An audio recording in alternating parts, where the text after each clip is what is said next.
My name is Corinne. I am 32 years old. When I was 12, my family packed up their entire lives and moved to New York without me. They left me in a foreclosed apartment in Atlanta with a crisp $50 bill on the kitchen counter and a sticky note that simply read, "You will figure it out." 20 years later, my brother finally searched my name online. Within 24 hours, I had 119 missed calls. Before I reveal what happens next, tell me where you are watching from in the comments. Hit like and subscribe if you believe karma always collects its debts. The grand ballroom of the Plaza Hotel was bathed in the warm glow of crystal chandeliers.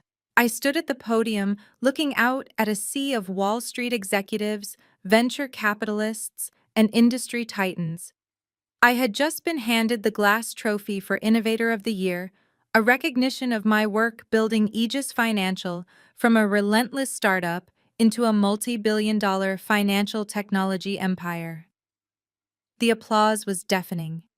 I wore a tailored emerald green suit that commanded attention, my posture perfectly straight, my expression composed. I was about to begin my acceptance speech when a sudden violent commotion at the back of the ballroom shattered the elegant atmosphere. The heavy mahogany double doors burst open. Two of my private security guards in sharp black suits were struggling to hold back a group of 4 people who were aggressively pushing their way inside. The media section at the side of the room immediately swiveled their cameras toward the disturbance. Camera flashes began to pop like strobe lights. Through the chaos, I saw her first. My mother, Vivica. She was wearing an overly bright sequined dress that looked desperate rather than expensive.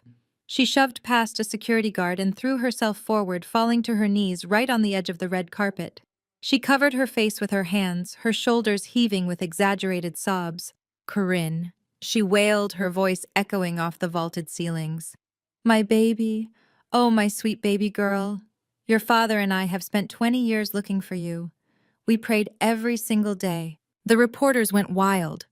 Microphones were thrust forward. The narrative was too good for them to ignore the triumphant reunion of a billionaire CEO and her long-lost family. Behind Vivica stood my father Winston, wearing a stiff suit and an expression of manufactured sorrow. Next to him was my older brother DeAndre, the golden child of the family, adjusting the cuffs of a bespoke jacket that I could immediately tell was bought on credit. And clinging to DeAndre's arm was his wife Sloane, a white woman with a pearl necklace and a posture that screamed generational wealth, even though her eyes darted around the room with the frantic energy of someone drowning in debt. I did not gasp. I did not drop my trophy. I did not shed a single tear. I simply looked down at the woman putting on the performance of a lifetime. I raised my hand and caught the eye of my head of security, David. "Clear the press," I said into the microphone, my voice completely devoid of emotion. "Turn off the cameras and empty this room immediately." The security team moved with military precision. Despite the protests of the journalists, the ballroom was swiftly cleared. The heavy doors were pulled shut and the heavy brass latches clicked into place. The moment the final click echoed through the empty ballroom, a miraculous transformation occurred. Vivica stopped crying. She did not sniffle or wipe her eyes. She simply stood up, dusted off the knees of her sequined dress, and smoothed her hair. The mask of the grieving mother vanished, replaced instantly by the cold, calculating expression I remembered from my childhood. Winston cleared his throat, stepping up beside her and crossing his arms to puff out his chest. DeAndre let out a breath and offered me a familiar, arrogant smirk. "Well," Vivica said, her voice entirely flat and demanding, "you certainly made it hard to find you, changing your last name, burying your records. But we saw your face on the cover of the Financial Times last week. You have done very well for yourself, Corinne." I set my glass trophy down on the podium. I crossed my arms and stared at them. "You crashed my award ceremony after 20 years just to tell me you read a magazine." "Let us skip the pleasantries," DeAndre interrupted, taking a step forward. He tried to project the aura of a successful hedge fund manager, but I could see the sweat forming at his temples. "My fund is facing a massive margin call on Monday morning. We need liquidity fast." Vivica nodded sharply. "We need $10 million, Corinne. I know you have it. That company of yours is worth billions. 10 million is pocket change for you. You need to write a check to your brother right now to save his firm. The absolute audacity of the demand hung in the air. No apologies, no questions about how I had survived, just an immediate demand for cash. You owe us, Winston barked, pointing a thick finger at me. We gave you life. You are part of this family, and family takes care of its own. It is time for you to pay us back for everything we sacrificed. I looked at the four of them, taking in their desperate, greedy expressions. I let out a slow, chilling laugh that made DeAndre shift uncomfortably on his feet. Pay you back, I repeated, my voice dropping to a dangerous whisper. You want me to pay you back for your sacrifices? Tell me, Winston, does that $10 million cover the cost of the electricity you shut off before you left me? Vivica rolled her eyes. Do not start with this dramatic nonsense, Corinne. I stepped down from the stage and walked slowly toward them. My heels clicked against the marble floor, matching the steady, furious beating of my heart. I was 12 years old, I said, staring directly into my mother's eyes. I came home from middle school carrying a backpack full of textbooks. I walked up 3 flights of stairs in the sweltering Atlanta heat. When I opened the door to our apartment, the furniture was gone. The television was gone. The beds were gone. You had packed a moving truck while I was sitting in math class. Winston tried to interrupt, but I raised my voice, cutting him down. I walked into the kitchen. I continued, my voice echoing in the large room. The power had already been disconnected. The refrigerator was empty and unplugged. And sitting right in the middle of the cheap Formica counter was a single $50 bill. Next to it was a yellow sticky note in your handwriting. Vivica. Do you remember what it said? My mother looked away, her jaw tight. It said, you will figure it out. I stood there, a 12-year-old child, alone in a dark, empty apartment. You abandoned me to the streets so you could afford to move to New York. So you could afford to send your golden boy here to a private basketball academy. I looked at DeAndre, looking him up and down with utter disgust. Tell me, DeAndre, how did that basketball career work out for you? DeAndre flushed red, his fists clenching at his sides. Winston stepped in front of his son, his face contorted with righteous anger. We made the choice we had to make for the future of this family. DeAndre was a prodigy. He was our ticket out of poverty. You were just a sullen, quiet girl who dragged us down. You should be down on your knees thanking us. Thanking you, I asked, tilting my head. Yes, Winston shouted. If we had not left you behind, you never would have learned how to hustle. You never would have gained the grit to build this company. We gave you the greatest gift a parent could give. We made you strong. You owe your entire status as a CEO to our tough love. Now write the check. I stared at the man who contributed half my DNA, amazed at the sheer psychological gymnastics he was performing to justify child abandonment. They genuinely believed their own twisted narrative. They felt no remorse. They only felt entitled to the empire I had bled to build. David, I called out to my head of security without breaking eye contact with my father. Escort these people out of my building. If they resist, have them arrested for trespassing. The security guards moved forward, but before they could lay a hand on my family, Sloane stepped directly into my path. She held up a hand adorned with a massive, albeit slightly cloudy, diamond ring. Sloane looked at me with an expression of pure, concentrated disdain. Her posture was rigid with the unearned superiority of a woman who had never worked a day in her life but believed she owned the world. Do not touch us, Sloane snapped at the guards before turning her cold eyes back to me. You are making a very big mistake, Corinne. You think you can just dismiss us like the help. I looked at her. And you are. I am Sloane, she said, lifting her chin, DeAndre's wife. And unlike your family, I come from a lineage that understands how real money works in this city. I know how the game is played, and I know that a little abandoned black girl from the streets of Atlanta does not just magically walk into Wall Street and build a financial empire all by herself. My expression did not change. Is there a point to this racist monologue, Sloane? She smiled, a thin, vicious line across her face. The point is that you are a fraud. When we saw you in the news, my family's legal team did some digging into the origins of Aegis Financial. We looked into how you secured your very first commercial credit line when you were only 18 years old. A teenager with no credit history and no assets does not get a loan of that size. DeAndre smirked behind her, looking incredibly pleased with himself. Sloane took a step closer to me, her voice dripping with venomous triumph. Our lawyers found the original incorporation documents. You used DeAndre's social security number. You forged his signature to secure your first round of funding. You stole your brother's identity to build this company. You owe your entire existence to the credit line DeAndre generously provided, even if he did not know it at the time. I remained completely silent, letting her finish her trap. So here is what is going to happen, Sloane dictated, crossing her arms. You are going to write a check to my husband for $10 million right now to cover his margin call. If you refuse, we are taking those documents straight to the federal authorities. We will press charges for felony identity theft and fraud.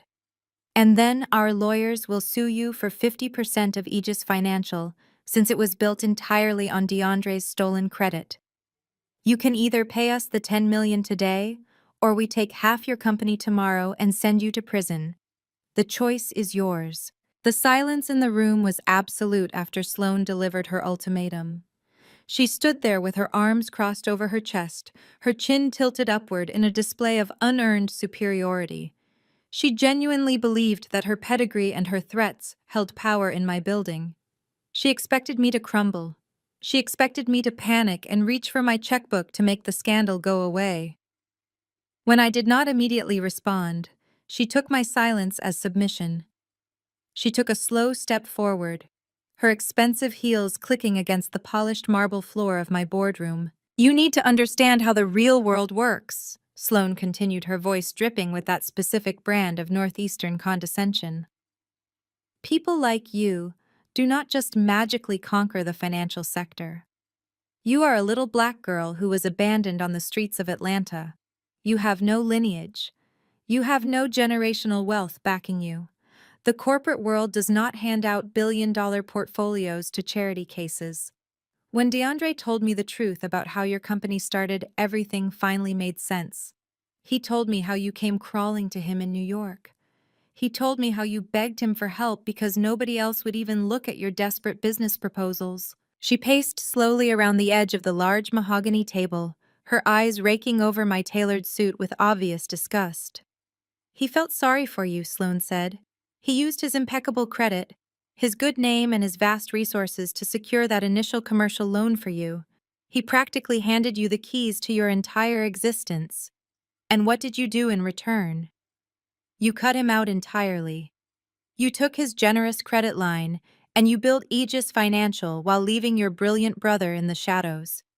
You owe your entire life to the credit line DeAndre generously provided.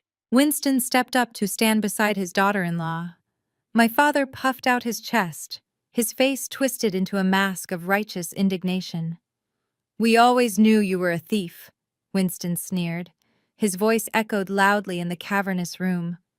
From the day you were born, you looked at your brother with nothing but pure envy. DeAndre had the natural talent. DeAndre had the bright future. You could not stand it. So you stole from him. You took his generosity and you claimed it as your own hard work.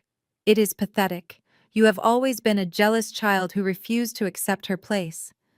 Now be a good girl.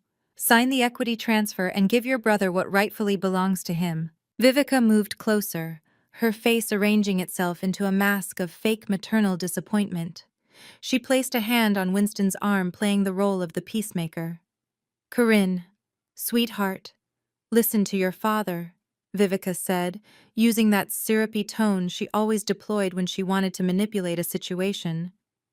We do not want to see you go to prison. We do not want to destroy everything you have built. We just want fairness. Your brother is struggling right now, and you are sitting up here in this glass tower, acting like you are better than the people who gave you life. We are your family. We are giving you a chance to make things right before Sloane brings the federal authorities into this. Just sign the papers. Give DeAndre the $10 million and the equity, and we can all walk away from this as a family. I let their words wash over me. I did not flinch. I did not raise my voice. I looked at the equity transfer document that Sloane had practically shoved across the table. It was a poorly drafted contract, clearly rushed by whatever desperate attorneys she had managed to retain on her dwindling trust fund budget. They really thought they had me backed into a corner. They really thought I was the same helpless 12-year-old girl they had left behind in an empty apartment. I reached under the edge of the conference table and pressed a small silver button. "You are finished talking now?" I asked quietly. Sloane scoffed, rolling her eyes. "Sign the paper, Corinne." The heavy mahogany doors at the back of the boardroom opened with a soft click. Marcus, my chief legal officer, stepped into the room. Marcus was a former federal prosecutor. He was a man who possessed a mind like a steel trap and a physical presence that immediately commanded respect in any room he entered. He wore a dark charcoal suit and carried a thick leather briefcase. He walked over to my side of the table and set the briefcase down without making a sound. The sudden shift in the power dynamic in the room was palpable. Winston took a small step backward. DeAndre suddenly looked incredibly nervous, his eyes darting between me and my lawyer. "Marcus," I said smoothly, my voice calm and completely devoid of the fear they were hoping to see.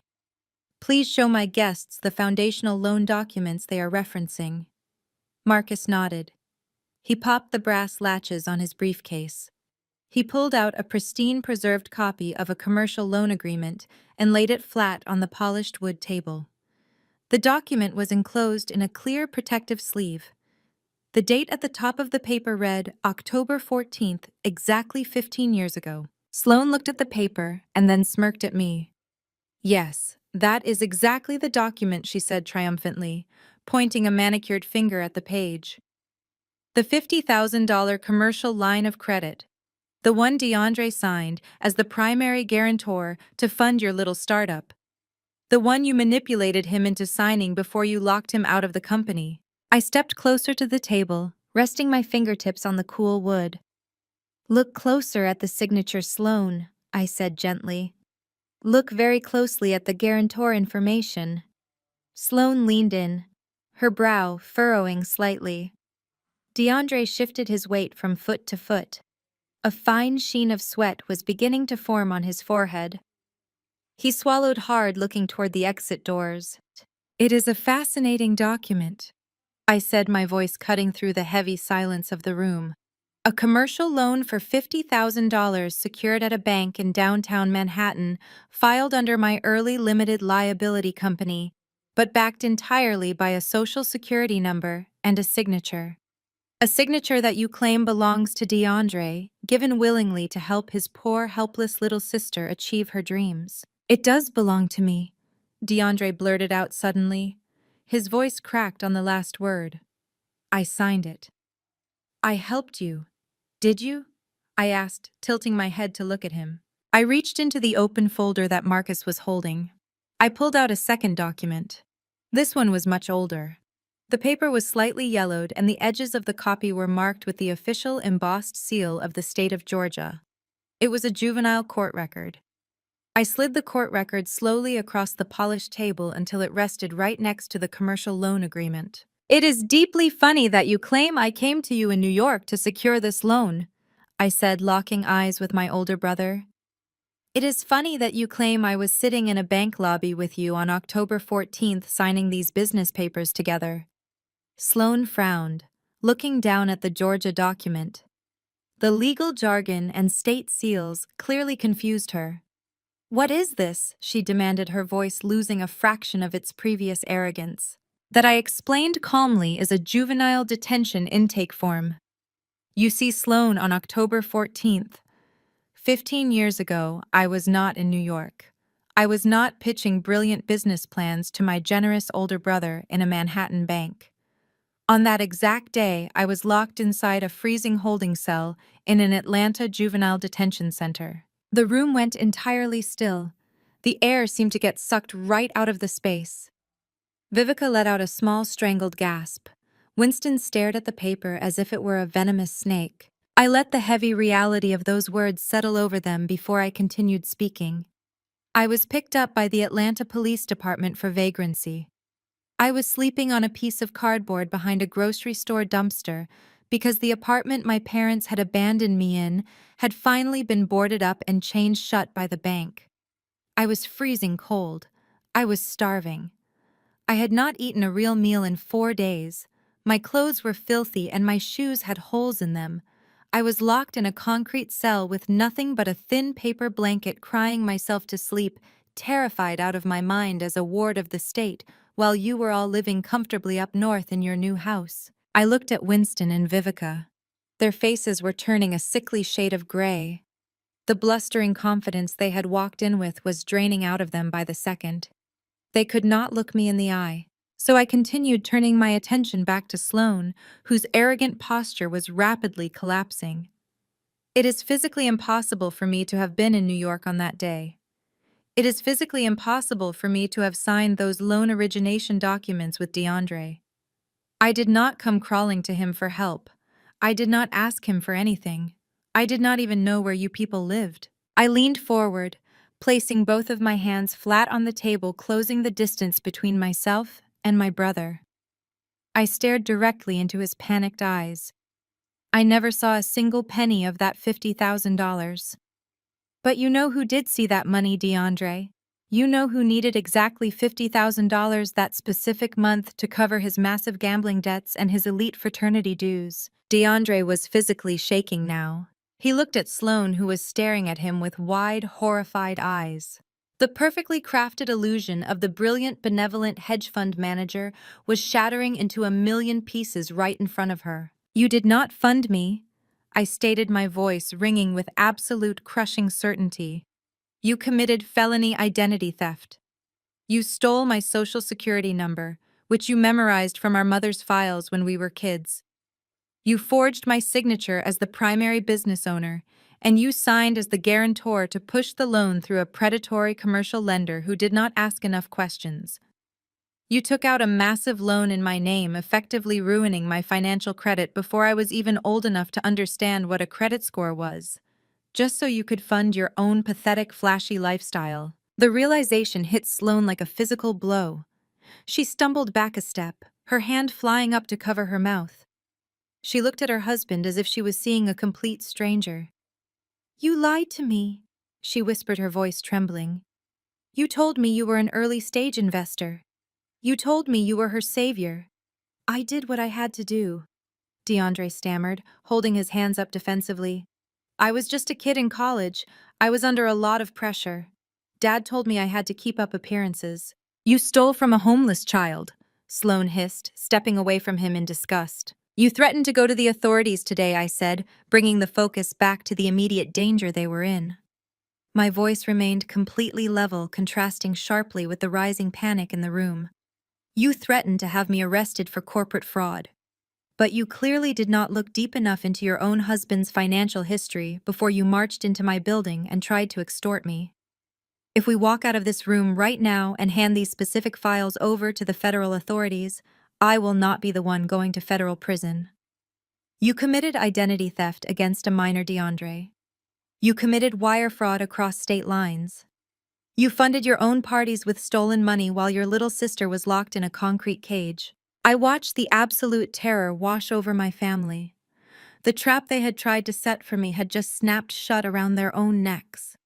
The silence that followed was the sweetest sound I had ever heard. The silence in the room stretched out, becoming heavy and suffocating as the reality of my words settled over them. DeAndre looked as though all the blood had been drained from his body. His expensive, tailored suit suddenly seemed too big for him as his shoulders slumped and his hands began to tremble visibly against the edge of the polished mahogany table. The arrogant smirk that had lived on his face since childhood melted away entirely, leaving behind the terrified expression of a cornered animal.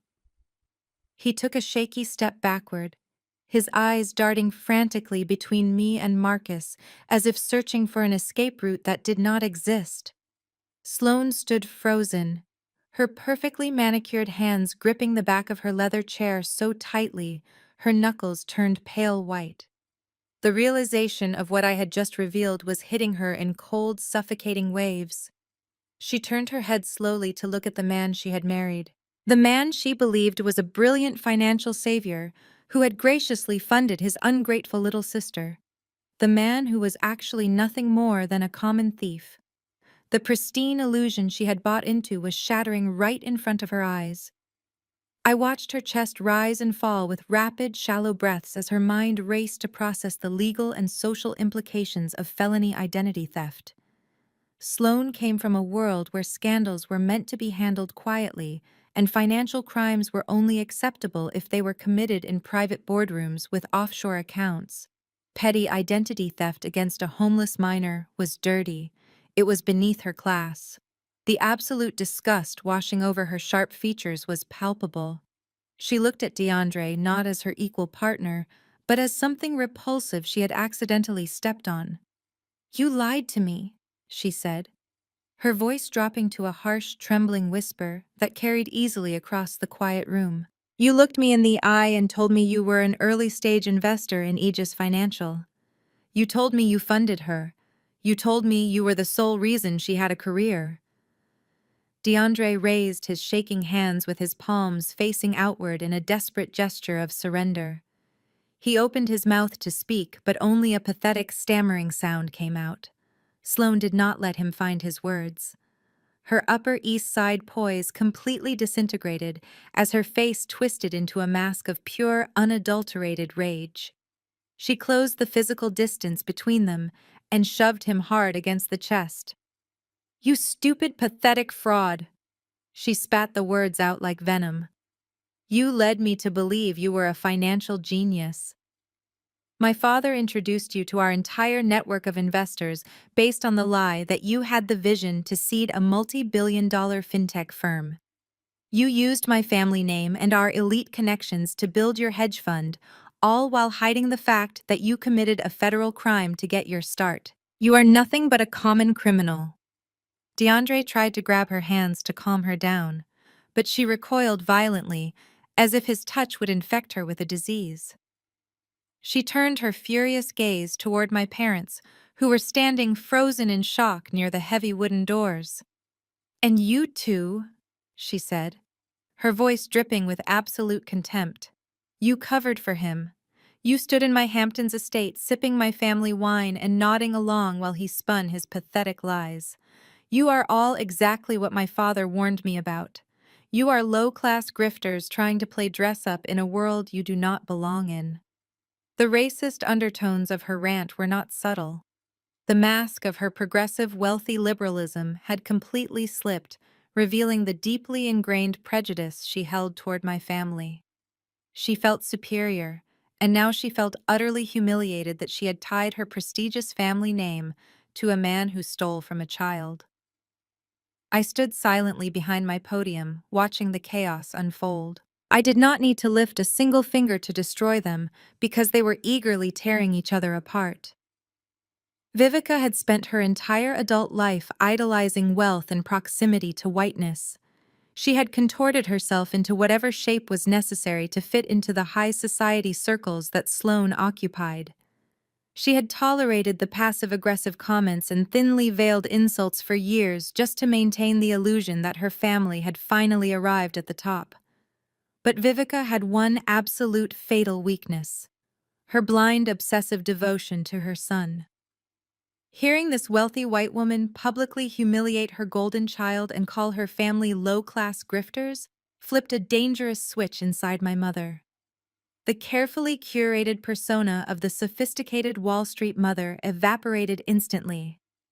Vivica lunged forward, inserting herself directly between Sloane and DeAndre. Her eyes were wide and wild with a maternal rage that I had never once seen directed at anyone who had hurt me. "Do not you dare talk to my son like that!" Vivica screamed, her voice shrill and echoing painfully off the glass walls of the boardroom. "You think you are so much better than us. You think your old money family is so pure and untouchable." Vivica pushed her finger aggressively into the shoulder of her daughter-in-law, forcing the younger woman to stumble backward in her designer heels. Sloane gasped in shock at the physical contact, her eyes wide with outrage. "Do not touch me," Sloane commanded, but her voice lacked its previous authority and cracked under the pressure. "I will touch you and I will tell you exactly who you are," Vivica yelled, stepping closer and backing Sloane toward the conference table. "You stand there acting like you are royalty, but we all know the truth about your precious family trust. Your father has been hemorrhaging money for a decade. Your family name is the only thing you have left because your bank accounts are running on absolute fumes. You needed DeAndre just as much as he needed you. Do not stand here and pretend you are doing us a massive favor by letting my son marry you." The face of my sister-in-law turned a mottled shade of red and white. She looked around the room frantically as if hoping someone would step in and silence my mother. But Winston was too paralyzed by fear to move, and Marcus and I simply watched the spectacle in cold silence. "You broke, washed-up snob!" Vivica continued relentlessly, her voice growing louder and more frantic with every single word. "You would not have even let my son through the front door of your ridiculous country club if he had not shown up with heavy pockets. You looked down your nose at us from day one, but you had no problem spending the money my son brought into your marriage. You are a complete hypocrite and a parasite." Vivica was breathing heavily now, her chest heaving as she glared at the woman standing before her. "If it were not for Corinne, money your broke family would have laughed DeAndre out of New York," Vivica screamed, pointing a shaking finger directly at me. "My son brought millions to the table and saved your family from public embarrassment, so do not you dare stand there and act like he is beneath you." The boardroom went entirely still again. The echoes of my mother's screaming faded into the acoustic paneling, leaving behind a ringing silence that felt heavier and more dangerous than before. Sloane stared at Vivica in absolute shock, her mouth slightly open as she processed the confession. DeAndre buried his face in his hands, letting out a low, miserable groan that sounded like a dying animal. Winston suddenly looked as if he was going to vomit right on the carpet. He reached out and grabbed Vivica by the arm, pulling her back with a frantic, terrifying urgency. "Shut your mouth, Vivica!" Winston hissed, his voice thick with unadulterated panic. "Shut your mouth right now!" But the words had already been spoken. They were out in the open, hanging in the air between us all like thick black smoke. I froze. Every muscle in my body went completely rigid as my highly trained analytical mind seized upon the specific phrasing my mother had just used. I replayed the sentence in my head, breaking it apart and analyzing the variables. "If it were not for Corinne money, your broke family would have laughed DeAndre out of New York." My money. The phrase echoed loudly in my mind. I looked down at the commercial loan document still resting on the table in front of Marcus. The forged loan, the identity theft, the initial financial crime that DeAndre had committed when I was a homeless teenager. The principal amount on that physical document was exactly $50,000. In the grand scheme of Wall Street and the Hamptons, elite, $50,000 was absolutely nothing. It was barely enough to cover a month of basic operating expenses in the social circles Sloane inhabited. It certainly was not enough to impress an old money family trust. It was not enough to buy entry into exclusive country clubs or purchase a luxury Manhattan penthouse. $50,000 would not make a single dent in the kind of financial hemorrhage the trust of my sister-in-law was experiencing. Yet my mother had just explicitly stated that DeAndre brought millions to the table. She had explicitly stated that my money was the core reason he was accepted into their wealthy world. The mathematics of her statement simply did not align with the physical evidence on the table. I slowly lifted my gaze from the document and looked at my mother. Vivica was currently shrugging off the tight grip Winston had on her arm, her chest still heaving with misplaced indignation. She had not yet realized the massive magnitude of the mistake she had just made. "My money?" I asked, my voice unnervingly calm, cutting through the lingering thick tension in the room. Vivica stiffened, finally looking over at me.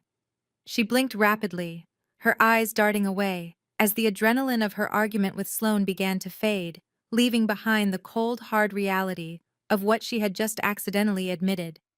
The forged loan on this table is for exactly $50,000, I said, taking a slow, deliberate step around the wooden podium. $50,000 is pocket change to people like the father of your precious daughter-in-law. It is not enough to buy into high society circles in New York. It is certainly not enough to save a failing family trust. I kept walking with measured steps until I was standing directly in front of my parents. Winston was sweating profusely now. He kept looking at the exit doors as if calculating whether he could physically run away. DeAndre had lowered his hands from his face and was staring at his mother with an expression of pure, unadulterated horror. "What money?" "Vivica," I asked, dropping my voice to a terrifying quiet whisper. "What money are you talking about?" Winston stepped quickly in front of my mother, holding his hands up defensively. His entire body was shaking. "She misspoke. Corinne," Winston stammered, his voice pitching up a nervous octave. "She is just upset. She is confused. She means the loan. She means the $50,000 from the original loan. She is just exaggerating because she is angry right now. Nobody is talking about millions. There is no other money. Please just let us leave. We will drop the equity claim entirely. We will walk away forever. Just let us leave your building." The sheer raw desperation in the voice of my father told me absolutely everything I needed to know. There was a much larger and darker secret hiding beneath the polished floorboards of their perfect New York lives. The $50,000 forgery was just the tip of the iceberg.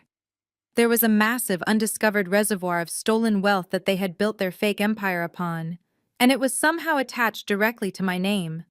I did not break eye contact with my mother. I ignored Winston completely. I stepped closer, forcing my father to either stand his ground or step aside out of cowardice. He stepped aside. I looked down at the woman who had brought me into the world and then callously abandoned me to freeze in the dark. "Look at me," I commanded. Vivica kept her eyes glued to the expensive floor.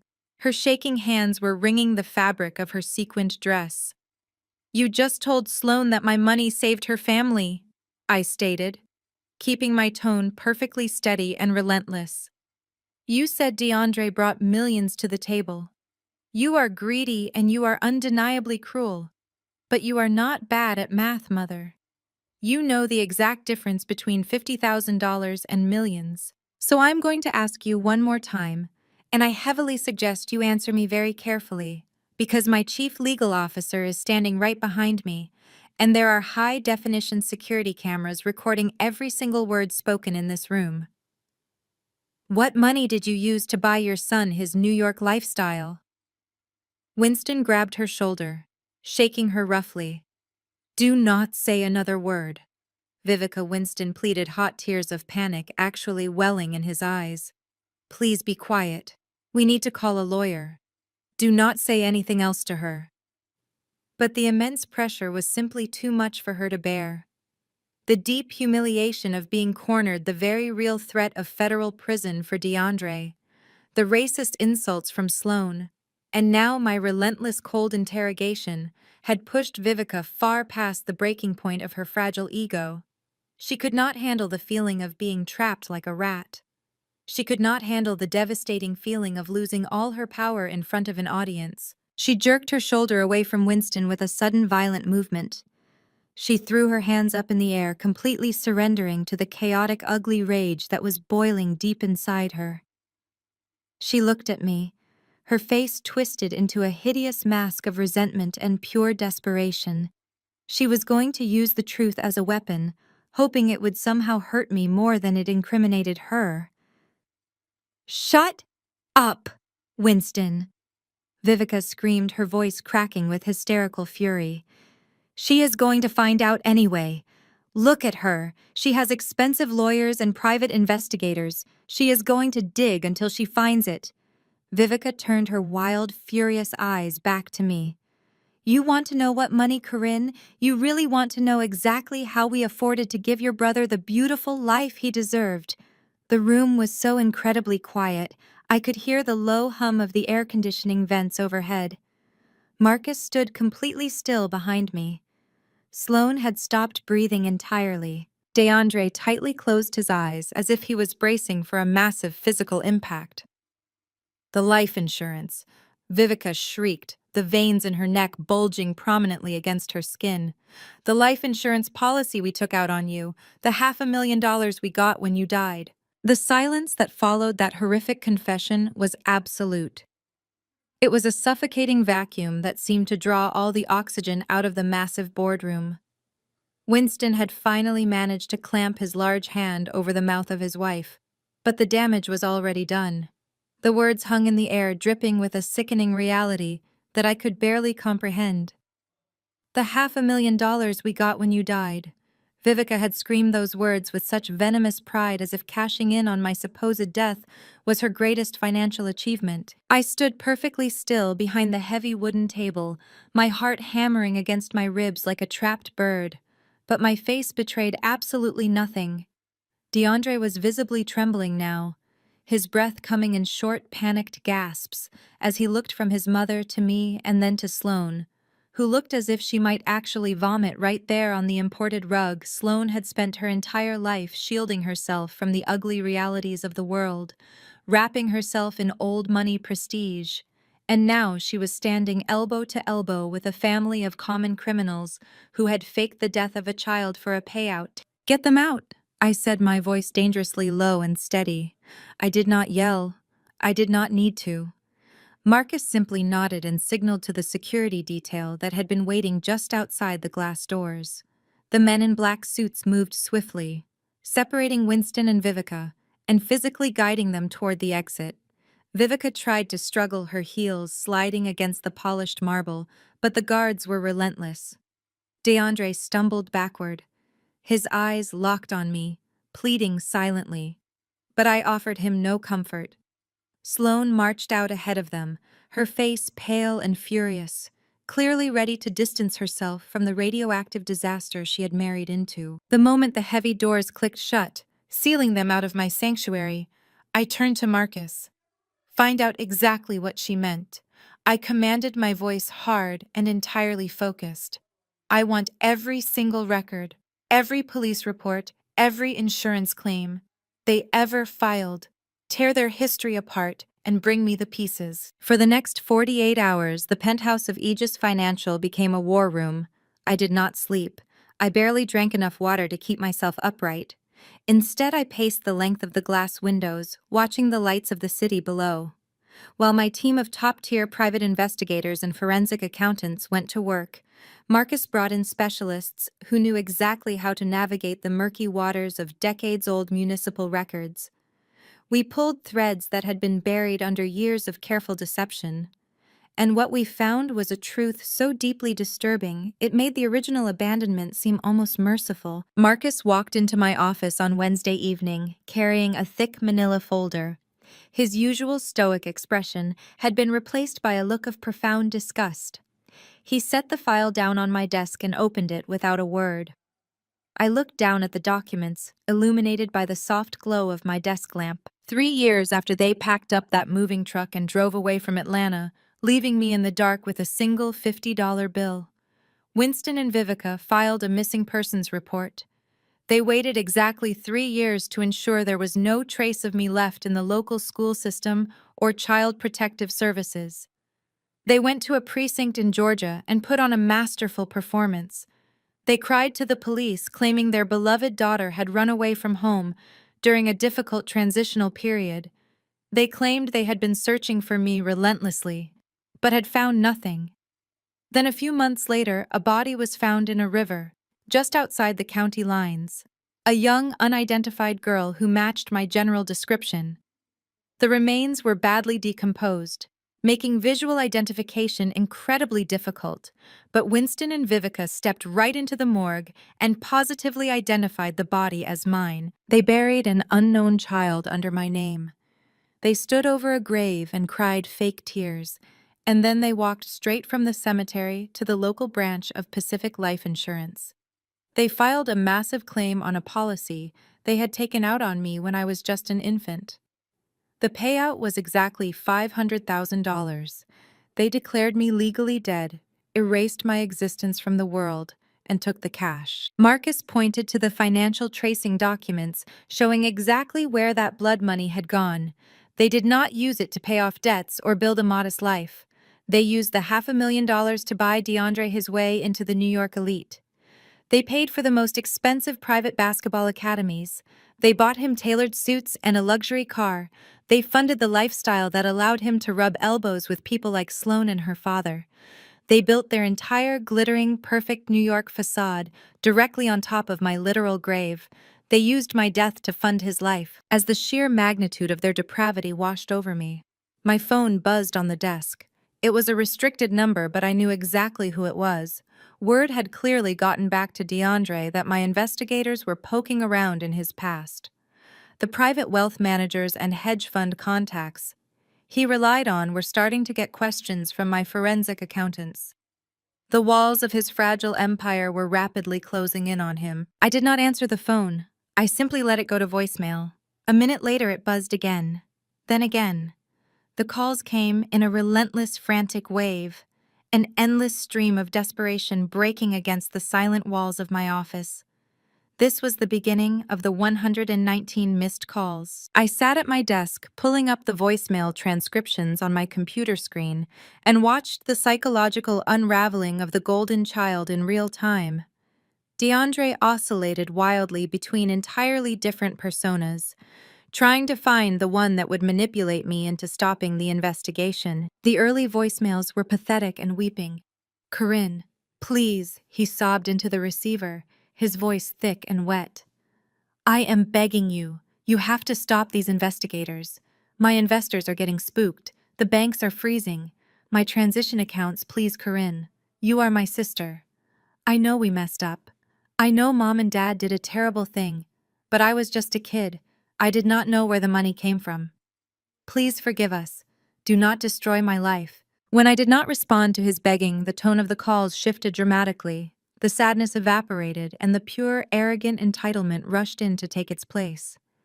"You owe us," he shouted in voicemail number 45. "You would be nothing without the struggle we put you through. You think you are so smart up in your tower, but you are just trying to ruin my life because you are jealous. You have always been jealous of me. Answer the phone, you coward." I sat there listening to the audio files one after another, feeling absolutely nothing but cold, clinical detachment. My brother was a fragile narcissist who had never faced a single consequence in his entire 35 years on Earth. And now that the bill was finally coming due, he was fracturing under the pressure. By voicemail, number 80, the threats began. The sheer panic in his voice had mutated into violent hostility. "I am going to the press, Corinne," he hissed into the phone, the background noise suggesting he was pacing wildly on a city street. "I am going to tell the media that you are a complete sociopath. I will tell them you faked your own death just to avoid paying your family back. I will say you disappeared on purpose and let us grieve while you hoarded millions. I will destroy your reputation. Aegis Financial will be investigated by the SEC. When I am done with you, I will burn your entire life to the ground if you do not call off these dogs." I simply archived the audio files, sending each one directly to Marcus, to be added to the growing mountain of evidence against them. The final voicemails leading up to number 119 were nothing but pure incoherent despair. He was leaving messages in the middle of the night, his words slurred, probably intoxicated, begging me to just pick up the phone, telling me that Sloane was packing her bags, telling me his hedge fund was completely illiquid, he was drowning, and the only person holding a life preserver was the sister he had declared dead 20 years ago. Marcus watched me from across the desk as the final voicemail finished playing, the silence returning to the room. "What is the play here?" Marcus asked softly, leaning back in his leather chair. "We have enough evidence of federal wire fraud, identity theft, and insurance fraud to have the FBI raid their homes by midnight. We can hand them over right now." I slowly closed my laptop and looked out at the glittering skyline of Manhattan, the city that my family thought they had conquered using my stolen life. I thought about calling the authorities and letting the justice system handle it, but that felt entirely too clinical. It felt too distant. They had ambushed me in my own building. They had demanded my equity and insulted my struggle. They had buried a nameless child and danced on the grave with pockets full of cash. Just sending them to prison was not enough. They needed to feel the exact same total devastating loss of control that I felt when I was 12 years old, sitting in that dark apartment with no power and no food. I do not want to arrest them yet, I said, my voice dangerously calm. I want to watch them walk willingly into the slaughterhouse. I want them to think they have won right up until the moment I take absolutely everything from them. I opened a drawer in my desk and pulled out a stack of heavy cream-colored stationery. It was the official letterhead of the Aegis Financial Executive Office, the kind of paper that felt expensive just to touch. I uncapped my fountain pen and began to write, my handwriting flowing in sharp, deliberate strokes. "We are not going to call the police," I explained to Marcus, without looking up from the paper. "We are going to invite them back here. They are desperate, and desperate people will cling to any illusion of hope. We just have to offer them the right bait." I drafted a formal gold-embossed invitation. It was not addressed to my mother or my father. They were merely parasites. The real power in their twisted dynamic was the old money connection they had latched onto. I addressed the envelope to Richard Sloane's arrogant father, the head of the White Family Trust, and I addressed it to DeAndre. The message I wrote was brief, professional, and entirely deceptive. I stated that after careful consideration of our previous meeting, I was ready to put personal differences aside for the sake of financial pragmatism. I wrote that I recognized the mutual benefit of a partnership and that I was prepared to negotiate a $50 million buyout to save their failing hedge fund and stabilize their family trust. I concluded the letter by telling them to meet me at the Aegis Tower penthouse boardroom on Friday morning to sign the final contracts. I slid the heavy paper into the envelope and sealed it, passing it across the desk to Marcus. "Send this by private courier. First thing in the morning," I instructed. "Make sure it is handed directly to Richard." Marcus looked at the envelope, and a slow, understanding smile spread across his face. "They are going to think you caved," he said, shaking his head. "They're going to think their threats actually worked. They will walk in here on Friday, expecting a $50 million check. They will walk in here expecting to own me," I corrected quietly, folding my hands together on the desk. "They think, because I am the daughter they abandoned, that I will eventually seek their approval. They think they can bully me into saving them, but they do not understand how money actually moves in this city. They only know how to steal it and spend it. I know how to weaponize it." I looked back out at the city lights, feeling a profound sense of anticipation. The trap was set. The bait was deployed. All I had to do now was wait for Friday morning, when my family would put on their best designer suits and walk right into the financial massacre I had prepared for them. Friday morning arrived with the kind of crisp, clear sky that made Manhattan look like it was carved out of solid crystal. I stood by the floor-to-ceiling windows of my penthouse boardroom, watching the miniature yellow taxis navigate the concrete canyons far below. My posture was perfectly straight, my breathing slow and measured. I was wearing a tailored charcoal suit that cost more than the entire apartment my parents had abandoned me in. Marcus stood near the heavy mahogany doors, holding a pristine leather folder containing the final nails for the coffins of my family.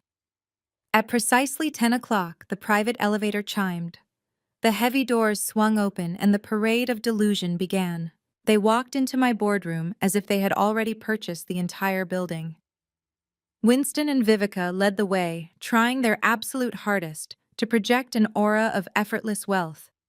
Vivica was wearing a deeply ostentatious designer dress that screamed new money and desperation, her wrists heavy with gold bracelets that clanked loudly in the quiet room.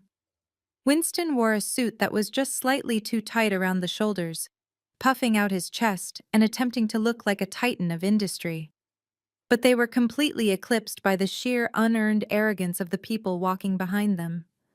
DeAndre strutted into the room with his shoulders pulled back, his bespoke jacket perfectly pressed. The terrified coward who had left me dozens of weeping voicemails was completely gone, replaced once again by the smug golden boy who believed he was untouchable. Sloane walked beside him, her chin tilted up, her eyes scanning my boardroom with a look of mild boredom, as if she was inspecting a property she intended to gut and renovate. But the true focal point of their pathetic little group was Richard. Sloane's father was a man who had spent his entire existence failing upward on the cushion of generational wealth. He was tall, with perfectly coiffed silver hair and a deeply tanned face that spoke of endless afternoons on private golf courses. He wore a navy pinstripe suit that projected absolute authority. He did not look around the room with curiosity or awe. He simply looked at the grand mahogany table and chose the seat directly opposite mine, claiming the position of power, with the casual entitlement of a man who had never been told no in his entire life. Winston and Vivica scrambled to take the seats to his left, while DeAndre and Sloane sat to his right, forming a unified wall of delusion across my conference table. I remained standing by the window, letting the silence stretch out and wrap around them. I watched the slight shifts in their body language.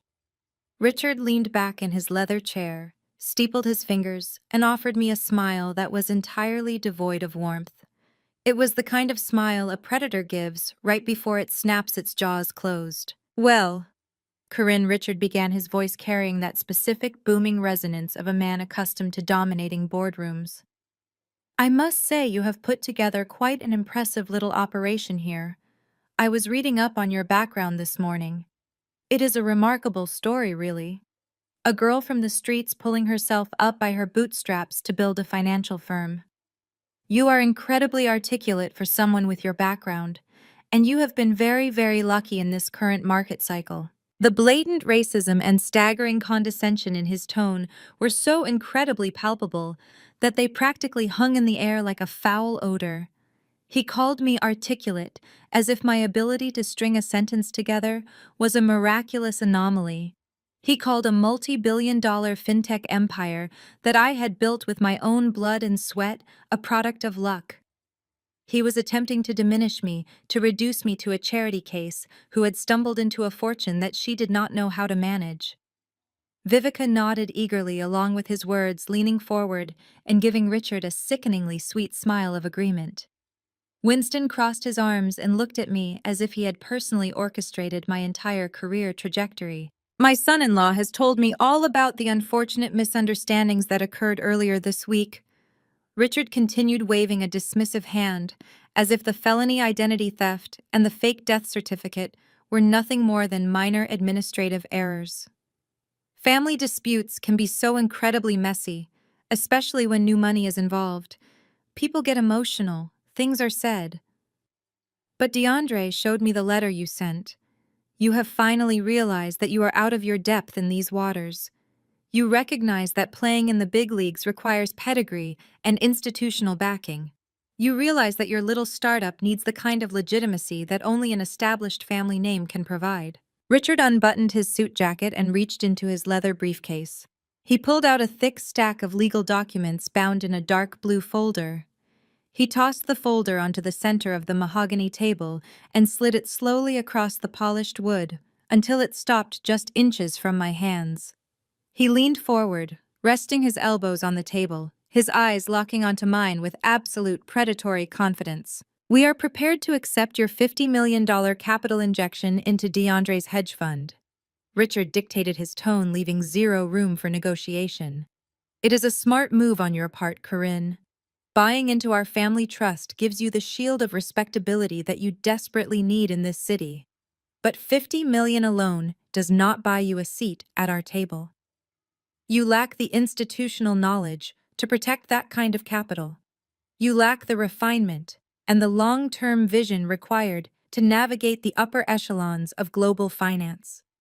So we have amended the terms of your generous offer." I looked down at the thick document, but I did not reach for it. DeAndre was practically vibrating with excitement, his eyes shining with greedy anticipation. Sloane was tracing the rim of a crystal water glass with her finger, looking at me with pure, unadulterated triumph. She actually believed that her father had come here and put the arrogant street rat back in her place. In exchange for the $50 million, Richard continued, his voice echoing in the quiet room. You will also be signing over 20% of the voting shares in Aegis Financial directly to our family trust. Furthermore, I will be taking an immediate seat on your executive board as a senior managing director. I will have full veto power over your portfolio acquisitions and your corporate strategy moving forward. He demanded access to my proprietary trading algorithms. He wanted the legal authority to fire my senior staff. He was attempting a hostile takeover of a multi-billion-dollar firm using nothing but the sheer audacity of his whiteness and a $50 million extortion attempt. He genuinely believed that I would hand over the keys to my kingdom just for the privilege of being associated with his crumbling legacy. We are doing you a massive favor here, Corinne Richards said, leaning back into his chair with a sickeningly satisfied sigh. We are going to take the wheel before you crash this company into the ground. We know how to manage this kind of wealth better than you do, sweetheart. The word sweetheart hung in the air, dripping with so much toxic paternalism that it made the silence following it feel almost violent. Winston and Vivica were beaming. They looked at Richard with absolute adoration, completely oblivious to the fact that Richard had just insulted them, and their entire lineage by implying that our bloodline was incapable of managing wealth. They were so blinded by their proximity to Richard's perceived power that they were willing to sit there and watch a mediocre white man try to steal the empire their daughter had built. DeAndre gave me a pointed look, arching his eyebrow as if commanding me to pick up the pen and submit to my betters. I stared at the thick legal document resting on the table. I did not blink. I did not move a single muscle in my face. The silence stretched on for 10 seconds, then 20. The smug smiles on their faces began to falter just slightly as the quiet became unnerving. Richard frowned, his thick silver eyebrows drawing together in irritation. He was not used to women remaining silent when he gave an order. He expected tears or gratitude or immediate compliance. He did not expect absolute icy stillness. I slowly reached my hand under the edge of the conference table. My fingers found the small metal control panel hidden beneath the wood. I pressed a single rectangular button. Instantly, the atmosphere in the boardroom completely transformed. A low, mechanical hum vibrated through the floorboards. The massive floor-to-ceiling smart glass windows that surrounded the entire penthouse suddenly and simultaneously tinted pitch black, blocking out the morning sun and plunging the room into artificial darkness. Vivica let out a short, startled gasp, grabbing Winston by the arm. Sloane stopped tracing the rim of her water glass, her head snapping around to look at the darkened windows. Richard sat up straight, his predatory posture dissolving into sudden alert confusion. Before any of them could speak, a secondary mechanical whirring sound filled the room. From the ceiling directly behind my podium, a massive state-of-the-art projection screen smoothly descended. The overhead LED lights dimmed to a cool, dramatic blue. The high-definition projector mounted above the conference table flared to life, casting a brilliant white light across the faces of my family. The screen illuminated with a painfully detailed and intricate digital map. It was a sprawling, complex web of financial data, corporate structures, hidden liabilities, leveraged assets, shell companies, and margin calls. The map on the screen was a masterpiece of forensic accounting. My investigators had spent the last 48 hours tearing through the firewalls of their offshore accounts. At the very top of the massive diagram, written in bold crimson letters, was the name of Richard's Sacred Family Trust. Directly beneath it, connected by dozens of red lines representing massive outstanding debts, was DeAndre's failing hedge fund. The data displayed on the screen was not a portfolio of immense generational wealth. It was a real-time autopsy of a financial corpse.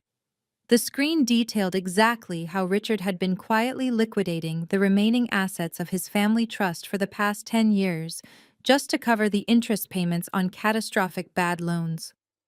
It showed how he had funneled the last of his usable capital into DeAndre's hedge fund in a desperate blind gamble to recoup his losses. It showed the catastrophic margin calls that had hit DeAndre earlier in the week. The screen showed that their entire net worth was not just zero, it was hundreds of millions of dollars in the negative. The $50 million they were demanding was not an investment. It was a frantic attempt to stop the bank from seizing every single property asset and bank account attached to both of their names. They were not titans of industry. They were drowning men wearing expensive suits.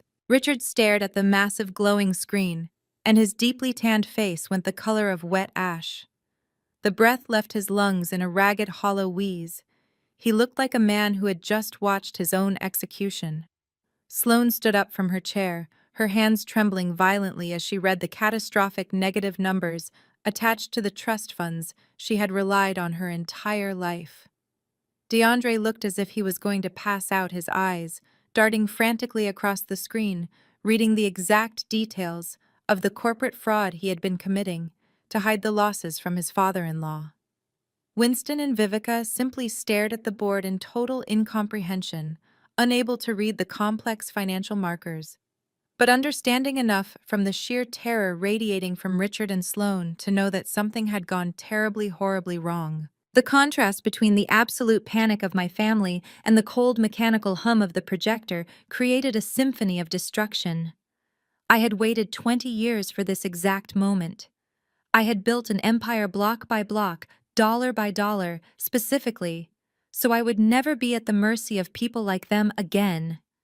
They thought they were walking into a negotiation. They thought they still held the power of my past over my head. But the ghost they had buried in Georgia was not here to negotiate. The ghost was here to collect. I stepped away from the window and walked slowly to the head of the table.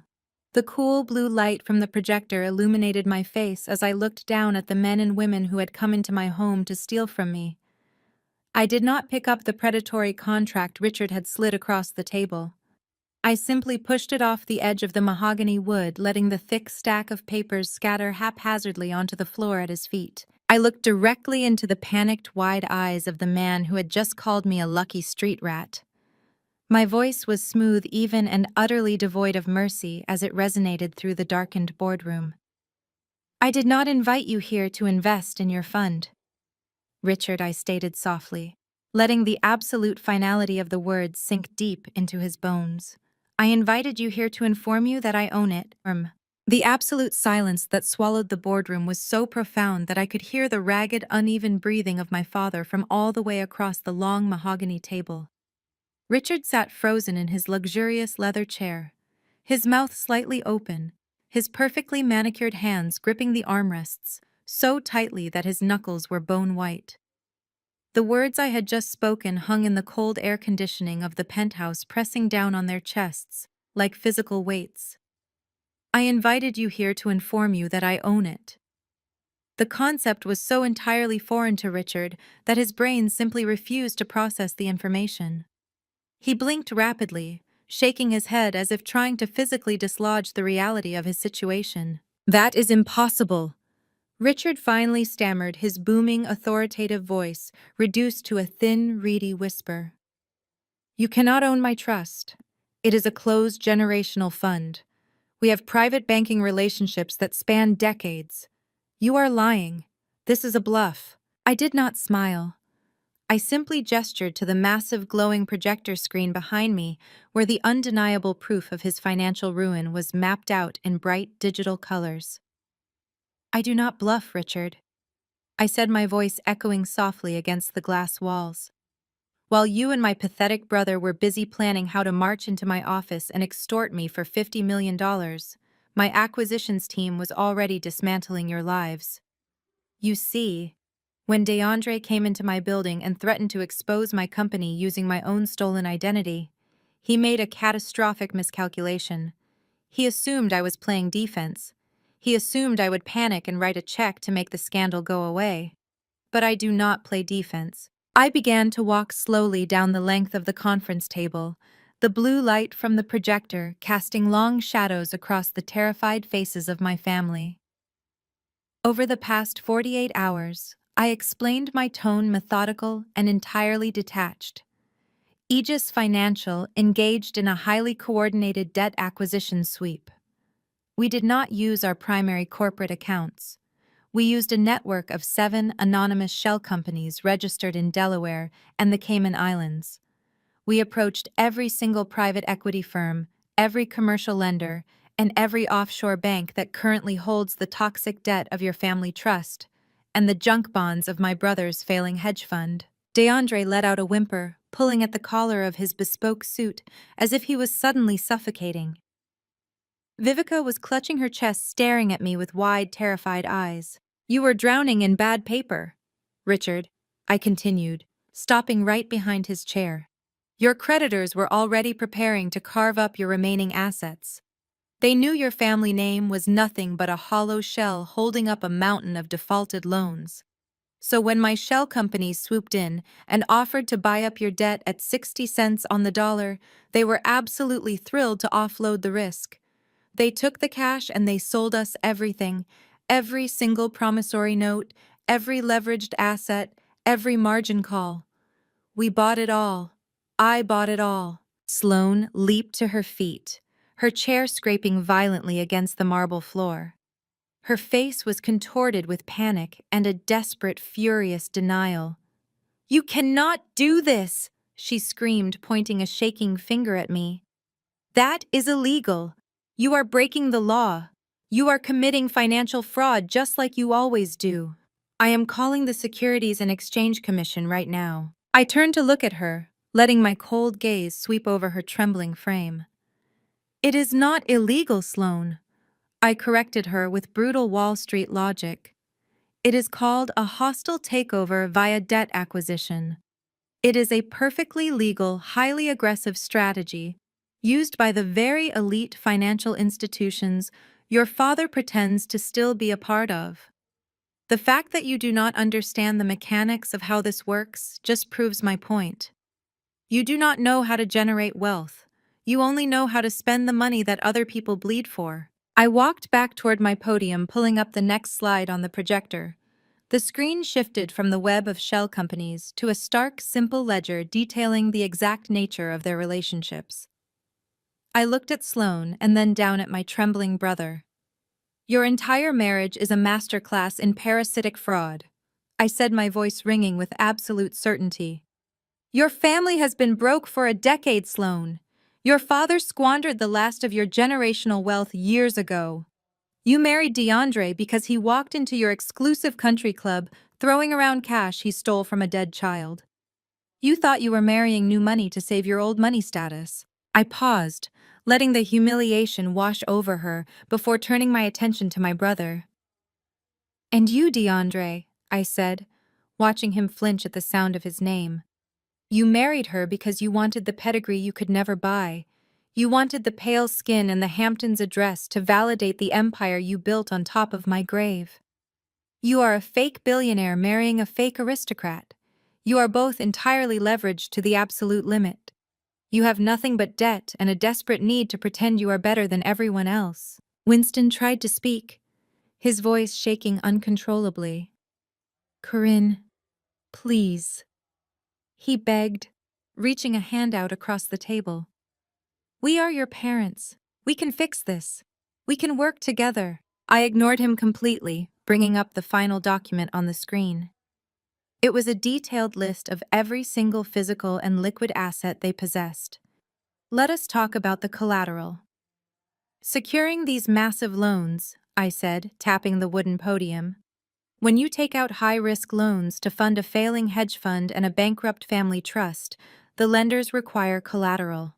And because you were also incredibly confident in your own delusions of grandeur, you signed over absolutely everything." The room was so quiet that the sound of Vivica quietly crying was the only thing competing with the hum of the projector. "Sloane," I said, reading from the screen behind me, "your beautiful family estate in the Hamptons, the one that has been in your family for 4 generations, is listed as the primary asset backing the third restructuring loan your father took out 2 years ago. DeAndre, your Manhattan penthouse, your fleet of luxury cars, and your offshore accounts are tied up in the margin calls that Aegis Financial now exclusively holds." I turned my eyes slowly to Winston and Vivica. They were clinging to each other, looking like terrified children. "And Winston," I said, watching his face crumble in real time. Your entire retirement portfolio and that beautiful house you bought when you abandoned me to move to New York are the secondary collateral for the hedge fund. You bet everything on your golden boy. You risked your entire future because you truly believed he was a prodigy and I was just excess baggage. The sheer gravity of what I was saying was finally sinking in. They were not just losing a business deal. They were losing their homes, their status, their entire identities. They were about to be erased from the world they had sacrificed their souls to inhabit. As the sole primary creditor of these debts, I have the legal right to call them in at my discretion. I explained, my voice dropping to a low, dangerous register. And because your funds are currently in massive breach of your financial covenants, I am calling in the debts today. Right now. The eviction notices, the asset seizure warrants, and the account freezes are already being filed by my legal team across 3 different jurisdictions. I looked at the 5 of them, taking in their ruined, expensive clothes and their shattered, arrogant faces. You have absolutely nothing left, I said, the finality of the statement hanging heavy in the air. You are all officially bankrupt. The breakdown was instantaneous and catastrophic. Winston let out a loud, guttural sob, burying his face in his large hands as the realization that he was entirely destitute finally broke him. Vivica wailed, grasping at her designer jewelry as if she could somehow protect it from being repossessed. Richard simply stared blankly at the mahogany table, his mind completely snapping under the weight of his total public failure. But it was Sloane who reacted with the most violent intensity. The realization that she was completely stripped of her white privilege, her wealth and her elite status, triggered something feral and deeply ugly inside her. The polished mask of the progressive high society wife completely dissolved, leaving behind nothing but pure, concentrated hatred. She turned slowly toward DeAndre, who was sitting paralyzed in his chair, tears streaming down his face. Sloane was trembling so violently that her teeth were actually chattering. She looked at the man she had married, the man who was supposed to be her financial savior, and her face twisted into a mask of absolute disgust. She raised her hand and struck him across the face.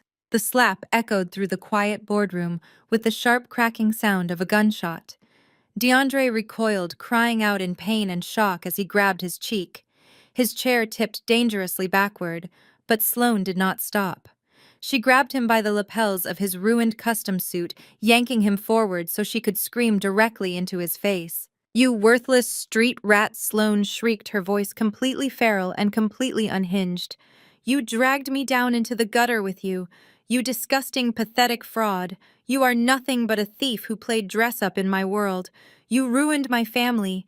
You ruined my life." She began to hit him again, slapping his shoulders and his chest, her perfectly manicured nails catching the fabric of his shirt.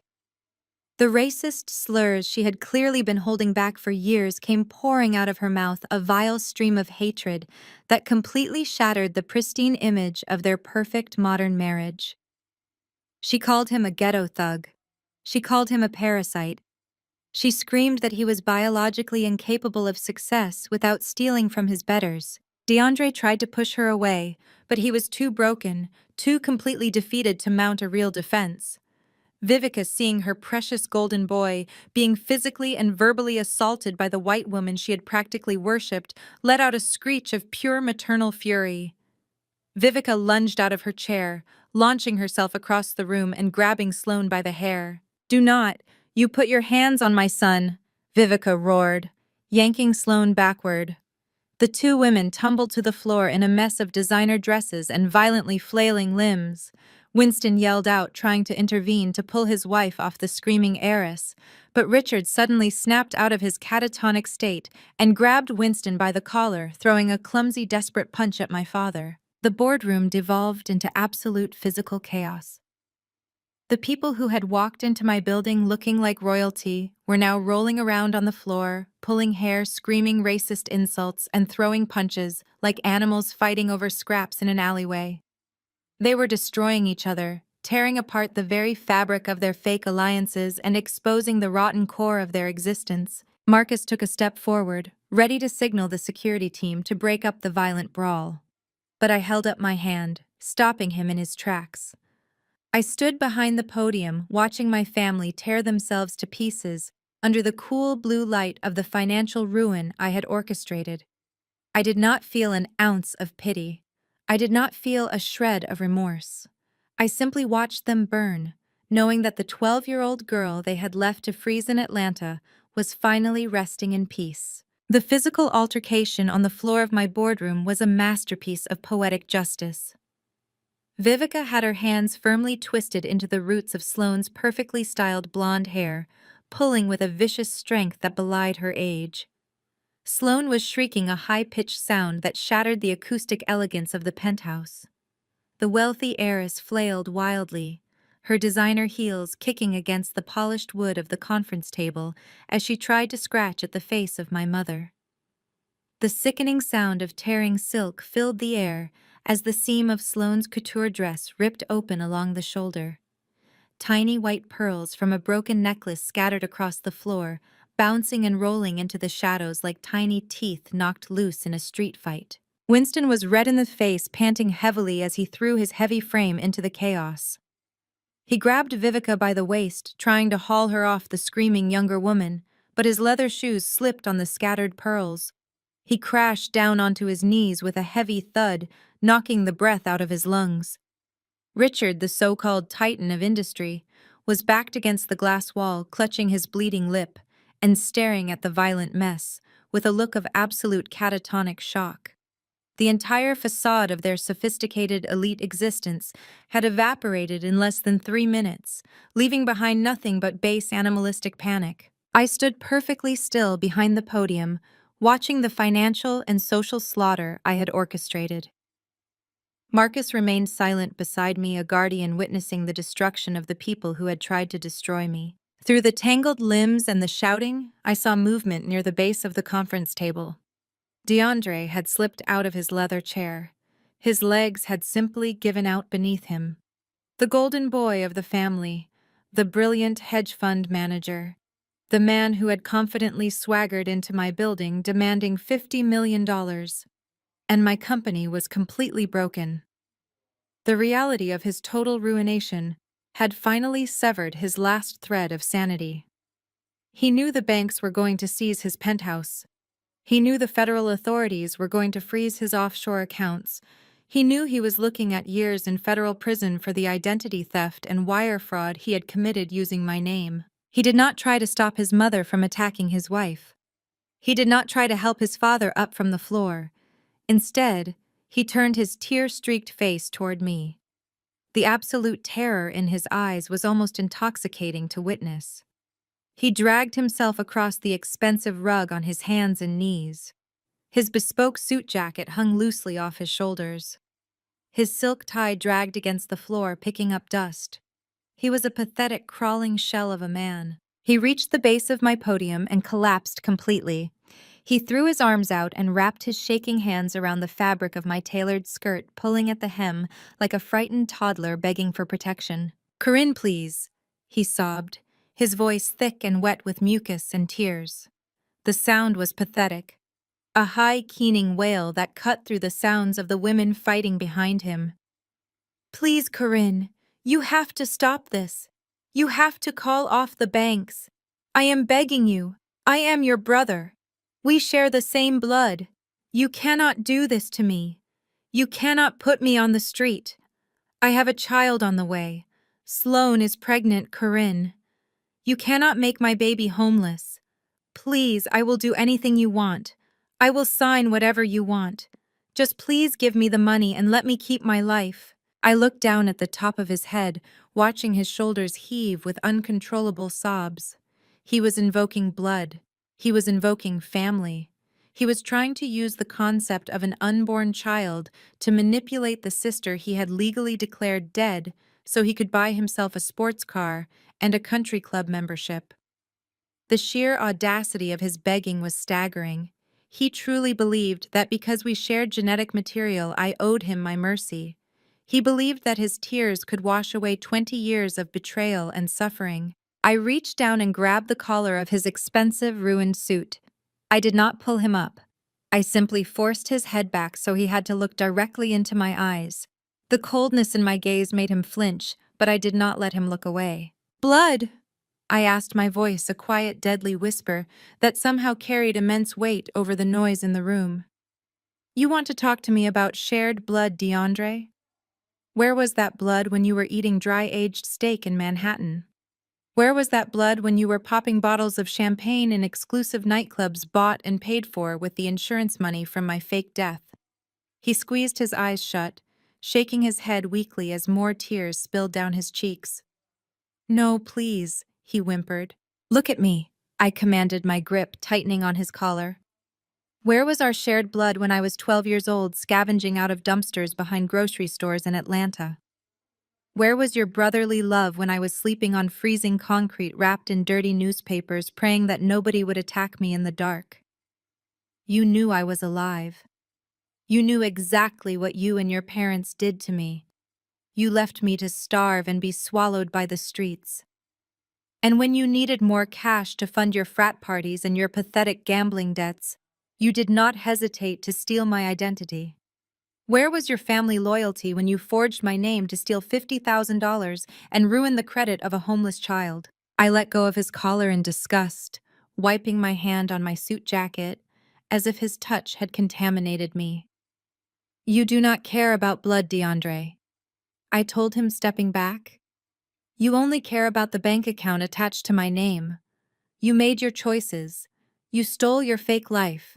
And now you get to experience exactly what it feels like to have everything ripped away from you, while the people who are supposed to protect you just stand by and watch. I hope you enjoy the streets of New York as much as I enjoyed the streets of Atlanta. DeAndre collapsed onto the floor, sobbing uncontrollably, curling into a fetal position against the leg of the podium. He was entirely defeated. The sound of his devastating breakdown finally pierced through the red haze of anger that had consumed Winston. My father managed to shove himself to his feet, leaving Vivica and Sloane tangled together on the floor, panting and glaring at each other with pure venom.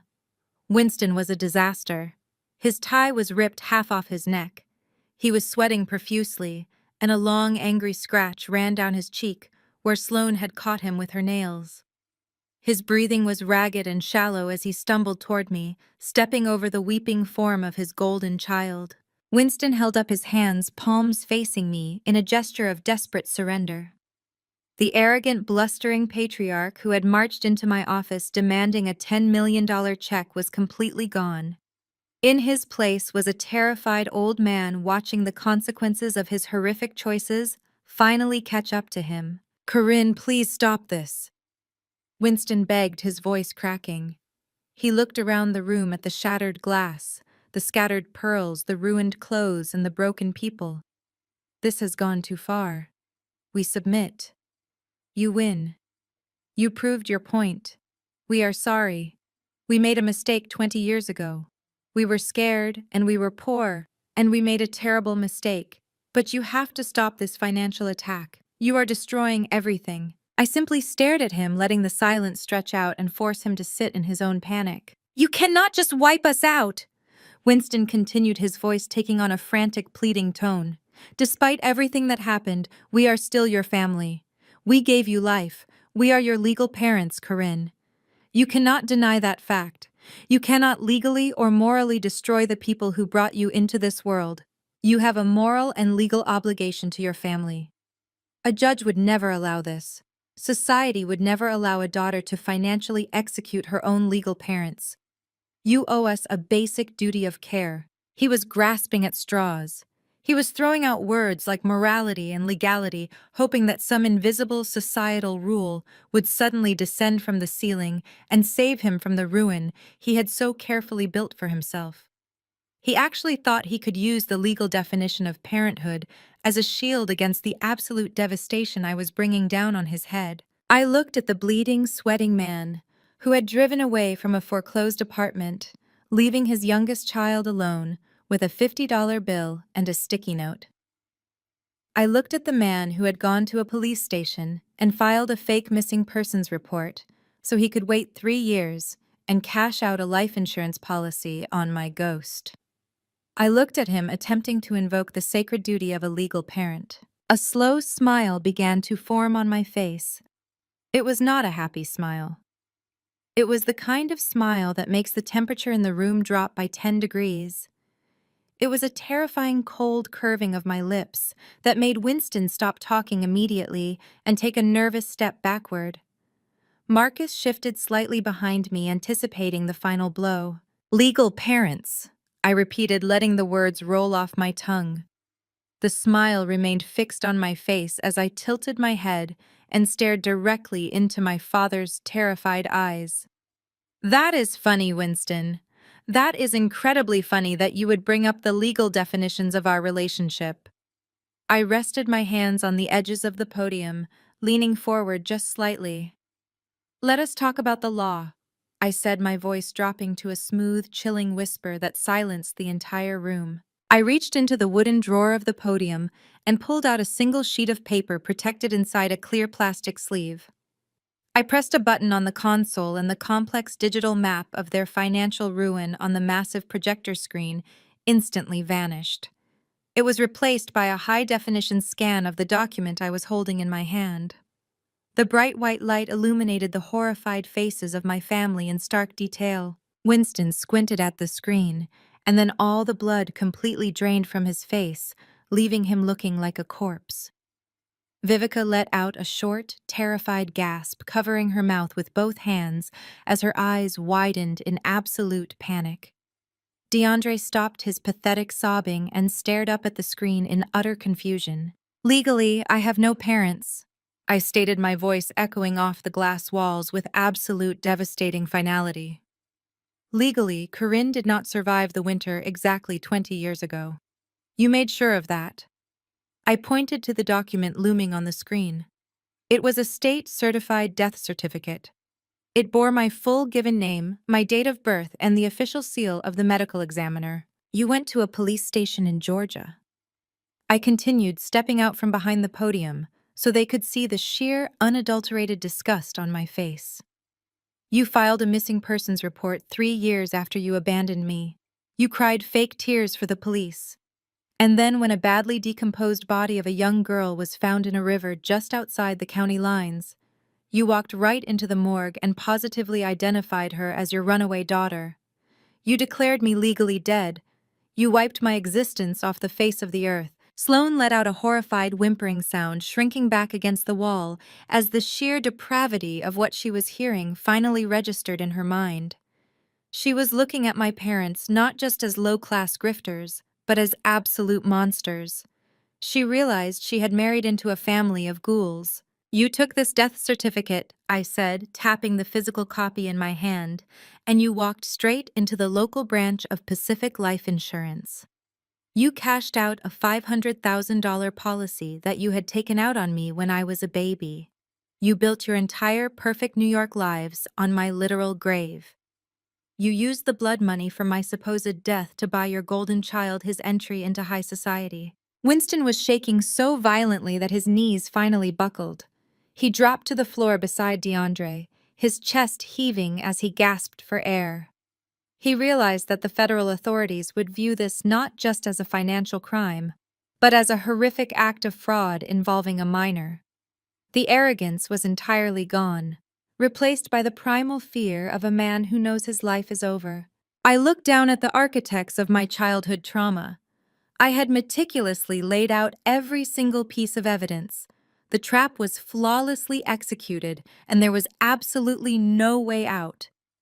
I reached up and gently tapped the wireless earpiece hidden in my right ear, giving the final signal to my security team waiting in the corridor. The heavy mahogany doors of the boardroom swung open with a slow, deliberate creak that sounded exactly like a vault sealing shut. The violent chaos that had consumed my family instantly froze. Winston choked on his own breath, his eyes darting frantically toward the entrance. Vivica and Sloane stopped their vicious grappling on the floor, their tangled hands freezing in place as the reality of the intrusion washed over them. 3 FBI agents wearing dark tactical windbreakers over their suits and 2 federal investigators carrying thick, secure briefcases stepped into the room. Their expressions were entirely blank, professional, and unyielding. They moved with the synchronized precision of predators who had finally cornered their prey. Marcus simply nodded to the lead agent, stepping aside and gesturing toward the conference table to let the federal authorities enter my sanctuary. The sheer magnitude of what was happening finally penetrated Richard's catatonic state. The arrogant old money patriarch, who had spent his entire life believing his generational wealth made him completely immune to consequences, tried to stand up. He placed his perfectly manicured hands on the mahogany table to push himself upward, but his knees buckled slightly underneath him. The lead investigator did not even blink as he walked directly over to Richard, bypassing the whimpering form of DeAndre on the floor. The investigator pulled a heavy sealed document from his briefcase and slapped it onto the table right over the scattered pearls from Sloane's broken necklace. The federal agent looked down at Richard with utter professional disdain. "Richard Sloane, you are being served with a federal subpoena for your direct involvement in laundering fraudulent insurance money through your family trust." The investigator announced, his voice loud and clear, cutting through the heavy air of the penthouse. "We have a complete, undeniable paper trail proving you knowingly accepted stolen federal funds and used them to artificially inflate DeAndre's hedge fund across international borders. Your assets are frozen as of 5 minutes ago, and your entire family trust is officially under federal receivership." Richard stared at the thick legal document as if it were a venomous snake preparing to strike. His pristine navy pinstripe suit suddenly looked like a prison uniform. All the blustering confidence, the toxic paternalism, the casual, unearned racism he had weaponized against me just an hour ago had completely evaporated. He was nothing but a terrified, hollow old man facing the absolute destruction of his legacy and the reality of spending his remaining years in a federal cell. Sloane let out a horrified gasp, pulling herself up from the floor and staring at her father in total disbelief. The untouchable wall of white privilege they had hid behind for generations had just been obliterated by the very financial systems they thought they controlled. Across the room, Winston and Vivica began to back away, their expensive shoes sliding erratically against the polished marble floor. The two FBI agents moved with terrifying efficiency, circling the massive conference table to block their path to the private elevator. Winston raised his shaking hands, stepping in front of his wife in a pathetic final attempt to play the grand protector. Sweat was pouring down his face, soaking the collar of his shirt and making his skin shine under the cool blue light of the projector screen. "You cannot do this," Winston stammered, his voice pitching upward in pure animal panic. He pointed a trembling finger at the agents and then at me. "The statute of limitations for insurance fraud is 7 years. My lawyers told me. It was 20 years ago. You cannot touch us for that. It is in the past. You cannot arrest us for something that happened 2 decades ago." He actually thought he had found a loophole. He actually believed he was smarter than the federal government and smarter than the daughter he had thrown away. He was clinging to a desperate technicality, hoping that the passage of time had magically washed the blood off his hands. I tapped my earpiece, looking at the sweating, terrified man who had abandoned me to freeze in an empty apartment. "You are right, Winston," I said, my voice cutting through his frantic babbling like a scalpel. "State-level insurance fraud does have a statute of limitations. If you had simply kept that $500,000 in a shoebox in Georgia, you might have gotten away with it. But you did not. You are greedy. You wanted to be a billionaire." Winston stared at me, his mouth opening and closing as the realization began to dawn on him. Federal wire fraud and aggravated identity theft do not have the same convenient little loopholes when you continuously commit them, I explained, walking slowly around the edge of the table. "You used my stolen Social Security number across state lines to funnel that blood money into DeAndre's current hedge fund just last month. You did not just steal the money once, Winston. You kept moving it. You kept laundering it through digital networks. Every single time you moved that cash to prop up your golden boy, you committed a new federal crime. You crossed federal lines. You used federal banking wires. You handed the FBI a brand new conviction every single time you tried to hide your fake wealth." The sharp metallic click of handcuffs being unclipped from a tactical belt echoed through the room.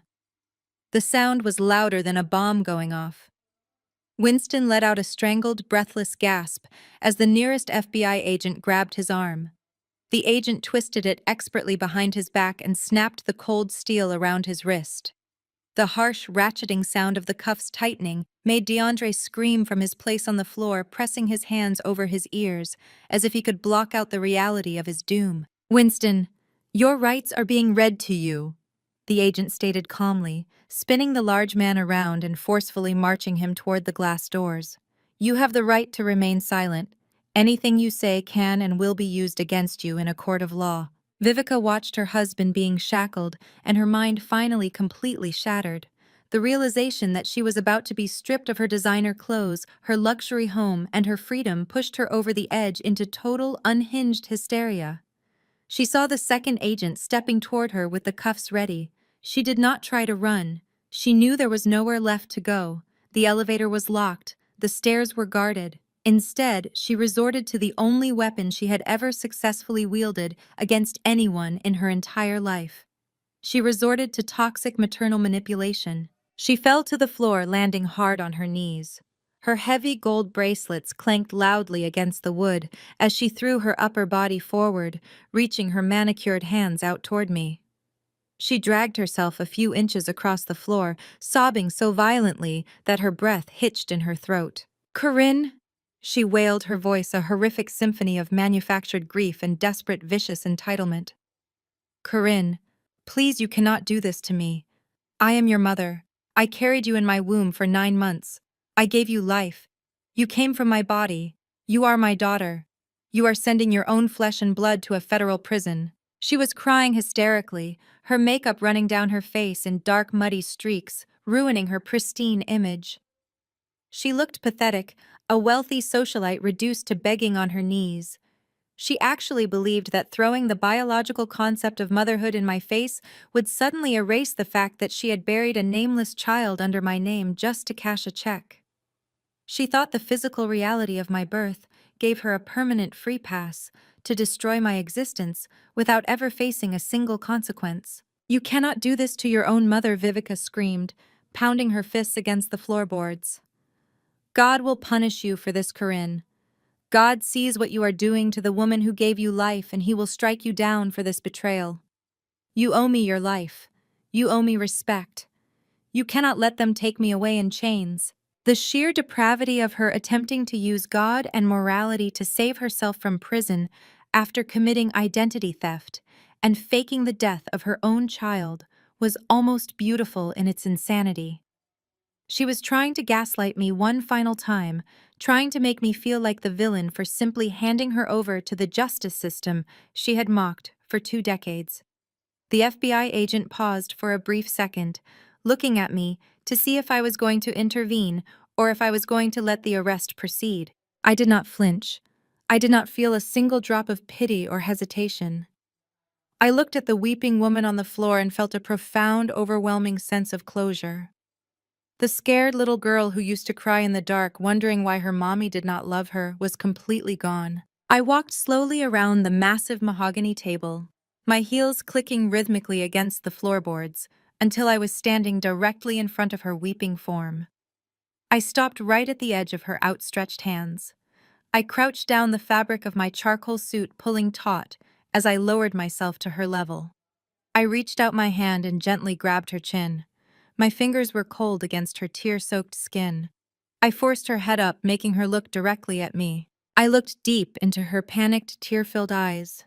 The eyes of the woman who had packed up a moving truck and driven away while I was sitting in a middle school classroom waiting for a ride home that would never come. The eyes of the woman who had gone to a morgue and looked at a decomposed child and smiled as she falsely identified the body as mine. "God already punished me, Mother," I whispered, my voice perfectly steady, smooth and utterly devoid of mercy. "He gave me you. Now it is your turn." I let go of her chin and stood up, turning my back on her as the FBI agent hauled her roughly to her feet. Vivica began to scream, a terrifying primal noise of absolute defeat, as the handcuffs were snapped tightly around her wrists. She thrashed against the agent, but her struggles were useless against the trained federal investigator. Winston was weeping silently as he was led out the door, his head bowed in total shame. Richard slouched out behind them, flanked by an investigator, clutching his briefcase full of frozen assets. Sloane followed at a distance, refusing to look at DeAndre, refusing to look at me, simply staring blankly ahead as her entire world collapsed into ash. DeAndre was the last to be pulled from the floor. He did not fight. His legs simply refused to work, and the agents had to practically carry him out of the boardroom. He kept his eyes fixed on the floor, unable to meet my gaze. A shattered narcissist facing the reality of his own mediocrity and his impending prison sentence. The heavy mahogany doors clicked shut, sealing them all out of my sanctuary for the final time. The room was suddenly completely silent, save for the quiet humming of the projector screen, still displaying the map of their financial slaughter. Marcus walked over to the windows and pressed a button, returning the glass to its clear, transparent state. The bright Manhattan sunlight flooded back into the room, illuminating the scattered pearls, the torn legal documents, and the scuff marks on the floor. I walked over to the massive windows and looked out at the city below. The skyline stretched out for miles, an endless sea of glass and steel and power. They had tried to bury me in the dirt 20 years ago. They had tried to erase my name and use my ghost to build their perfect lives. But they had failed to realize that when you bury a seed in the dark, it does not die. It grows. It finds a way to break through the soil and reach the light. I had clawed my way out of the grave they dug for me, and I had built a kingdom on top of it. I took a deep breath, letting the clean, cool air fill my lungs, feeling an absolute, profound sense of peace. My name was Corinne, and I was finally exactly where I belonged. I turned slowly away from the glass, allowing the warmth of the afternoon sun to fade from my shoulders. The heavy mahogany doors had clicked shut, sealing out the hysterical screams of my mother and the pathetic weeping of my father. But the boardroom was not entirely empty. While the FBI agents had dragged the architects of my childhood misery into the corridor to face the reality of federal indictments, 2 financial investigators had remained behind. They stood like silent sentinels over the remaining wreckage of my so-called family. DeAndre was still curled on the floor near the base of the podium, his chest hitched with silent, dry sobs, his face pressed into the expensive woven fibers of the rug. Sloane was backed against the far wall, her arms wrapped tightly around her stomach, her eyes darting frantically between the door. Her ruined husband and the 2 federal agents who were now opening their heavy leather briefcases. The lead investigator, a tall man with a face carved out of granite, pulled a thick stack of manila folders from his bag. He did not look at them with pity or malice or triumph. He looked at them the way a sanitation worker looks at trash that needs to be cleared away. His movements were precise and methodical as he separated the folders and dropped them onto the conference table right next to the scattered pearls from Sloane's broken necklace. DeAndre Wilson, the investigator, said, his voice entirely devoid of human emotion. "You are hereby served with immediate notice of federal asset forfeiture and receivership." DeAndre flinched at the sound of his name, but he did not look up. He kept his face hidden as if ignoring the investigator would make the nightmare stop. The investigator did not care if DeAndre was looking. He simply continued reading from the top sheet of the document, his words falling like heavy stones into the quiet room. As of this exact moment, every financial account bearing your name, your social security number, or the tax identification numbers of your associated hedge funds has been frozen by the Securities and Exchange Commission and the Department of Justice, the investigator stated. This includes your primary checking accounts, your offshore holdings in the Cayman Islands, your investment portfolios, and the family trust you illegally managed. You have 0 available liquid assets. Sloane let out a sharp, trembling breath, her eyes widening in absolute horror. Her hands flew to her mouth as she stared at the federal agent. Furthermore, the investigator continued turning the page. Every piece of real property purchased with the illicitly obtained funds has been seized by the federal government. This includes the penthouse in Manhattan, the vacation property in Aspen, and the fleet of vehicles registered to your holding company. Your access cards and electronic keys have already been deactivated by the building management at your residence. DeAndre finally lifted his head. His face was swollen and red, his eyes completely bloodshot. He looked like a child who had just been told the sun was never going to rise again. His mouth opened and closed, but no sound came out. He pushed himself up onto his knees, his hands shaking violently as he gripped the edge of the conference table. "You are not under physical arrest at this exact moment," the second investigator added, stepping forward. "But you are under strict federal surveillance. You have exactly 1 hour to return to the Manhattan penthouse under the supervision of a federal escort. You will be allowed to pack a single bag of personal items consisting only of basic clothing and essential toiletries. You are strictly forbidden from taking any jewelry, art electronics, or luxury items purchased with the laundered funds. If you attempt to remove any seized assets from the premises, you will be immediately taken into federal custody for obstruction and theft of government property. Your 1 hour window begins right now." The investigators placed the foreclosure and eviction notices on the table and snapped their briefcases shut. They did not offer any further explanation or comfort. They simply turned and walked toward the heavy mahogany doors, leaving the documents resting on the polished wood. Sloane moved before DeAndre even had a chance to process the words. She pushed herself away from the wall, her high heels clicking sharply against the marble floor as she marched toward the table. She did not look at the documents. She looked down at the pathetic, weeping man she had married. The realization of her new reality had completely rewired her brain in a matter of seconds. Sloane had been born into generational wealth. She had been raised to expect nothing less than absolute luxury and total immunity from the struggles of normal people. She had married DeAndre because he was the golden boy, because he had promised her an empire, because he fit perfectly into the pristine, wealthy narrative of her life. Looking at him now, covered in dust and tears, stripped of every single dollar he had ever claimed to own, she felt nothing but pure, unadulterated disgust. "You lied to me!" Sloane hissed, her voice trembling with a mixture of rage and terror. "You told me you built that fund yourself.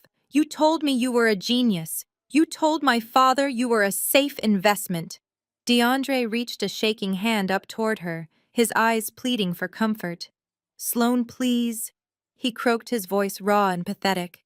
"Please do not do this right now. I need you. We need to figure this out. We have a baby coming. We need to stick together." Sloane let out a laugh that sounded like shattering glass.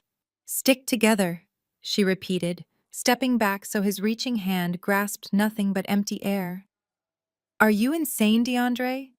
Do you honestly think I am going to stand by you while the federal government liquidates my life? Do you think I am going to raise my child in a prison waiting room while you serve 20 years for wire fraud? You are nothing. You are a fraud who built a life on stolen money, and you dragged my family down with you." She reached for her left hand and aggressively pulled the massive diamond engagement ring and the platinum wedding band off her finger. The diamonds caught the light of the projector screen as she threw them down onto the conference table. The heavy rings clattered against the wood, sliding across the foreclosure notices and coming to a stop near the edge of the table. "I am going to my father's lawyers," Sloane stated, her voice entirely devoid of any love or loyalty she had ever claimed to possess. "I am filing for divorce, and I am filing for full protective custody of this child. Do not ever try to contact me again. You do not exist to me anymore." She did not wait for a response. She spun around on her heel, her torn couture dress swirling around her legs, and stormed out of the boardroom.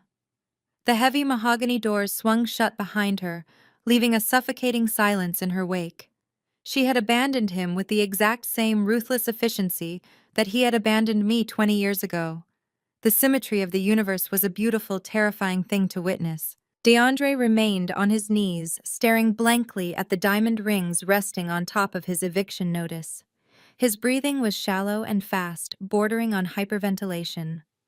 The golden child, the pride of the Wilson family, the brilliant hedge fund manager, had been reduced to absolutely nothing in less than 30 minutes.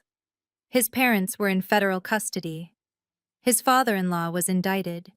His wife had discarded him like a broken toy. His fortune was completely gone. His home was seized. His cars were impounded. He was entirely alone in a world he no longer owned or understood. Marcus stood quietly near the entrance, his presence a solid, unmoving wall of security. I remained perfectly still behind the podium, watching the complete psychological collapse of the boy who had stolen my life. I did not feel angry anymore. The burning rage that had sustained me through the freezing nights on the streets of Atlanta, through the hunger and the fear and the desperate struggle to survive, had entirely burned out. It had been replaced by a cold, clinical peace. DeAndre slowly turned his head. His neck moved stiffly as if the weight of his own skull was too much to bear. He looked at me.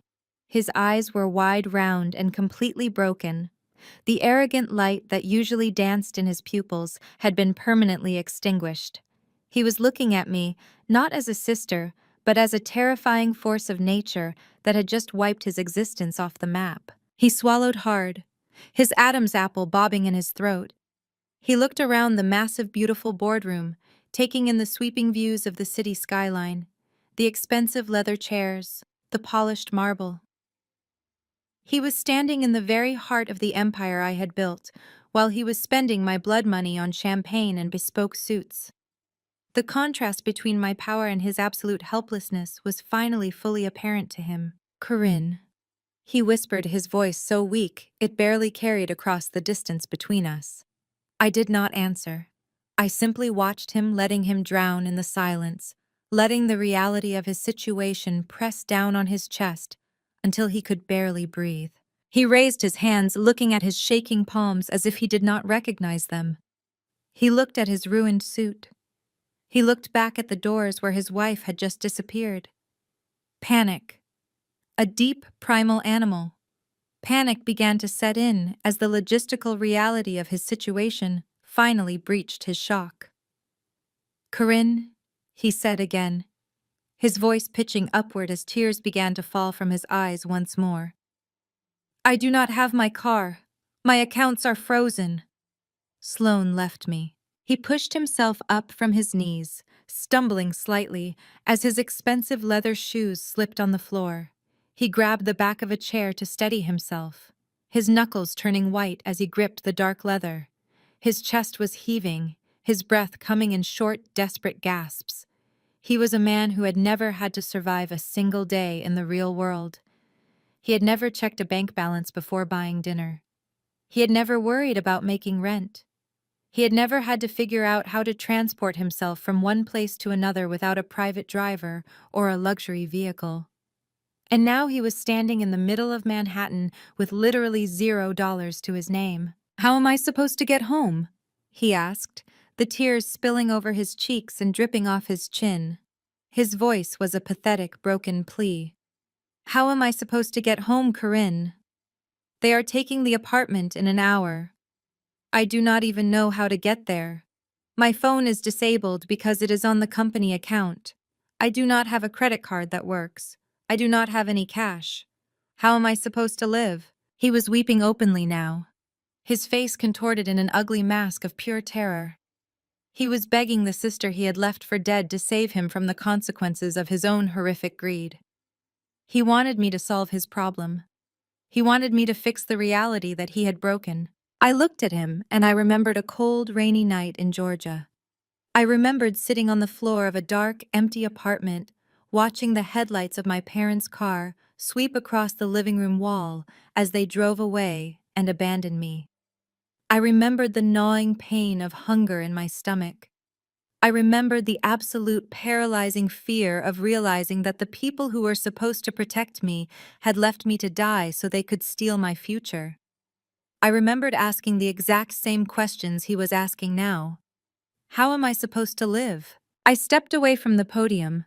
My heels clicked softly against the floorboards as I closed the distance between us. DeAndre flinched as I approached, but he did not back away. He stayed frozen, gripping the back of the leather chair, staring at me with a mixture of terror and pathetic, desperate hope. He actually thought I might help him.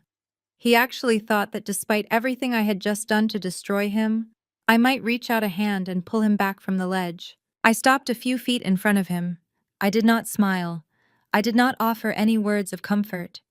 I looked into his weeping, bloodshot eyes, and I reached into the inner pocket of my perfectly tailored blazer.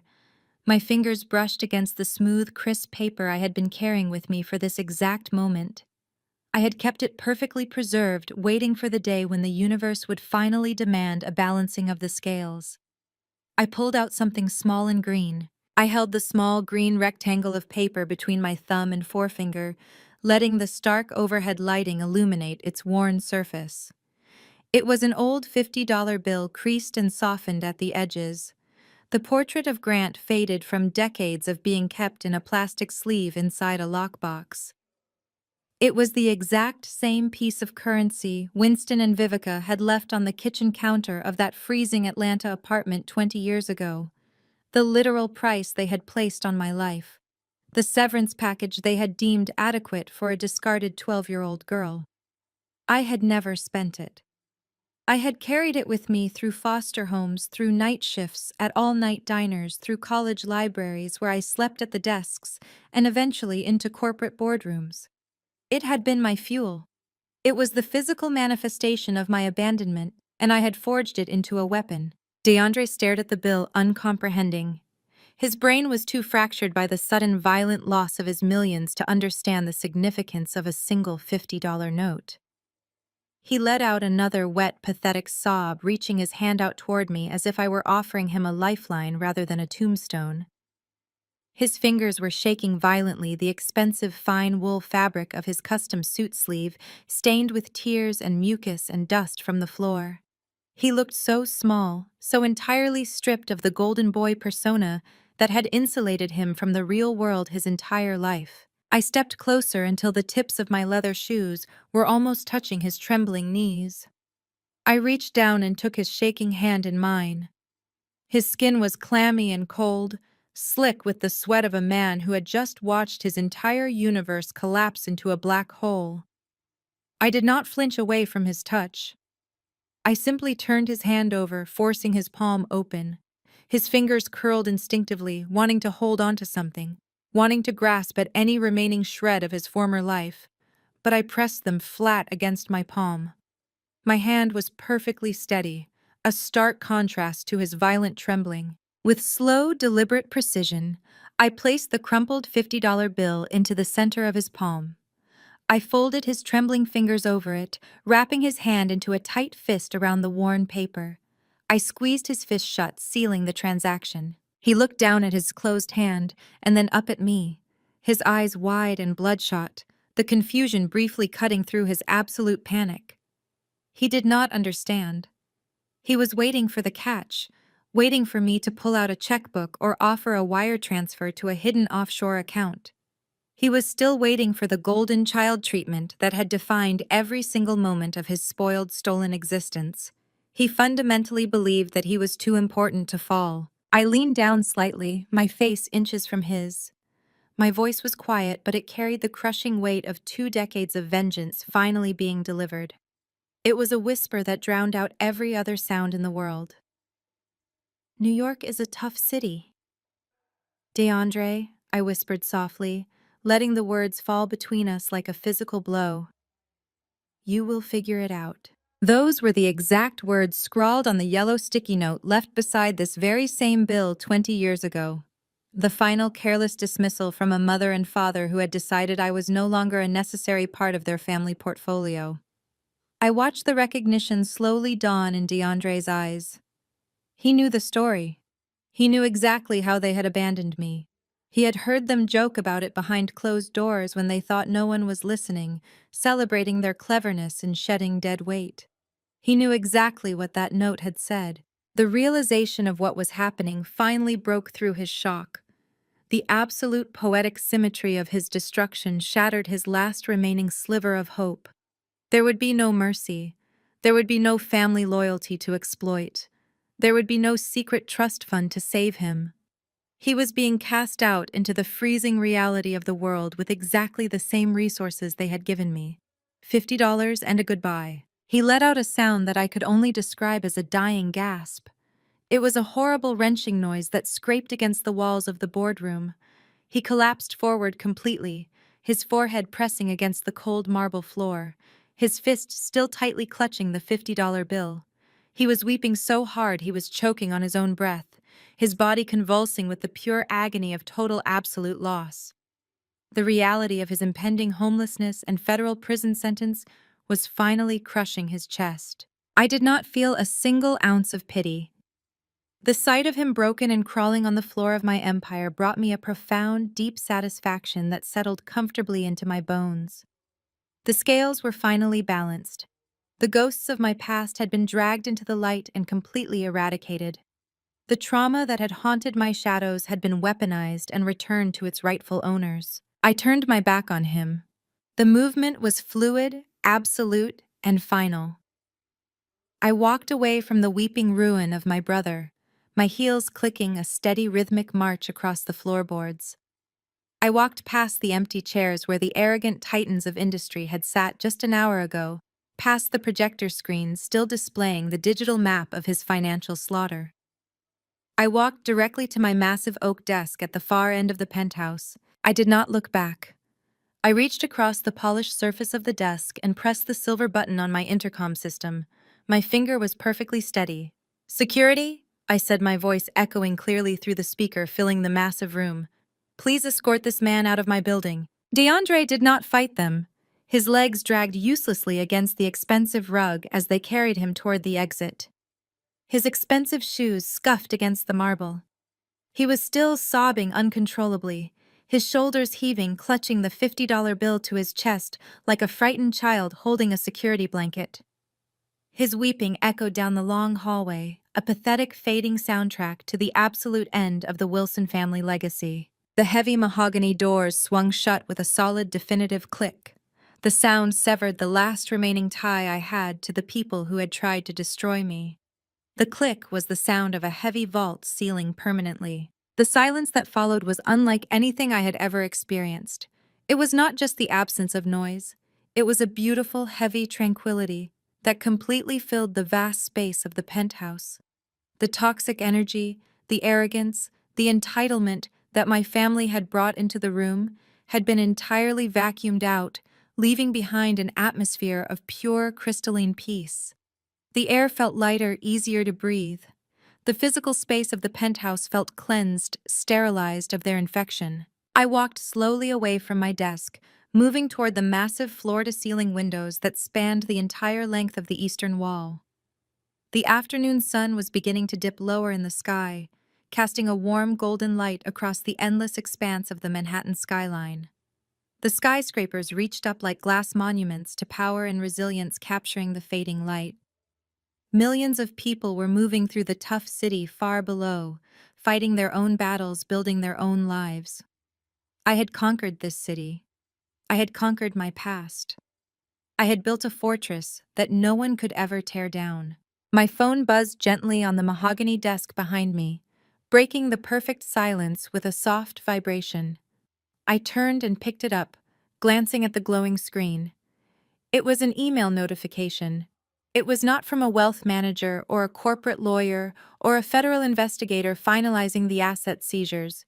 It was an email from the director of the International Orphanage Foundation that I had been heavily funding for the past 3 years in total secrecy. I opened the message, my eyes scanning the text. The director was writing to inform me that the construction of the new educational wing and the central library had been completely finished a month ahead of schedule. She was thanking me profusely, her words filled with genuine, overwhelming gratitude. She wrote that the resources I had provided were going to fundamentally change the trajectories of hundreds of abandoned children. They were going to have books and computers and warm beds, and most importantly, they were going to have a chance. A chance that I had been forced to carve out of stone for myself when I was left with nothing but a $50 bill. A genuine soft smile finally touched my lips. It reached my eyes, softening the cold edges that had defined my face for the past hour. The contrast was perfect, poetic, and entirely by design. While my biological family was being stripped of their stolen wealth, their luxury cars, and their freedom, and marched into federal holding cells, I was using the massive empire I had built to protect the children who had been left behind in the dark, just like I was. The wealth they had hoarded for their own vanity and greed was now going to fund the futures of the forgotten. I was turning the poison of my past into medicine for someone else. I set the phone down gently and walked over to the small coffee station near the corner of the office. I poured myself a fresh cup, the dark, rich liquid steaming in the cool air of the penthouse. I picked up the delicate ceramic cup, feeling the comforting warmth radiating against my palms, soothing the lingering tension in my muscles.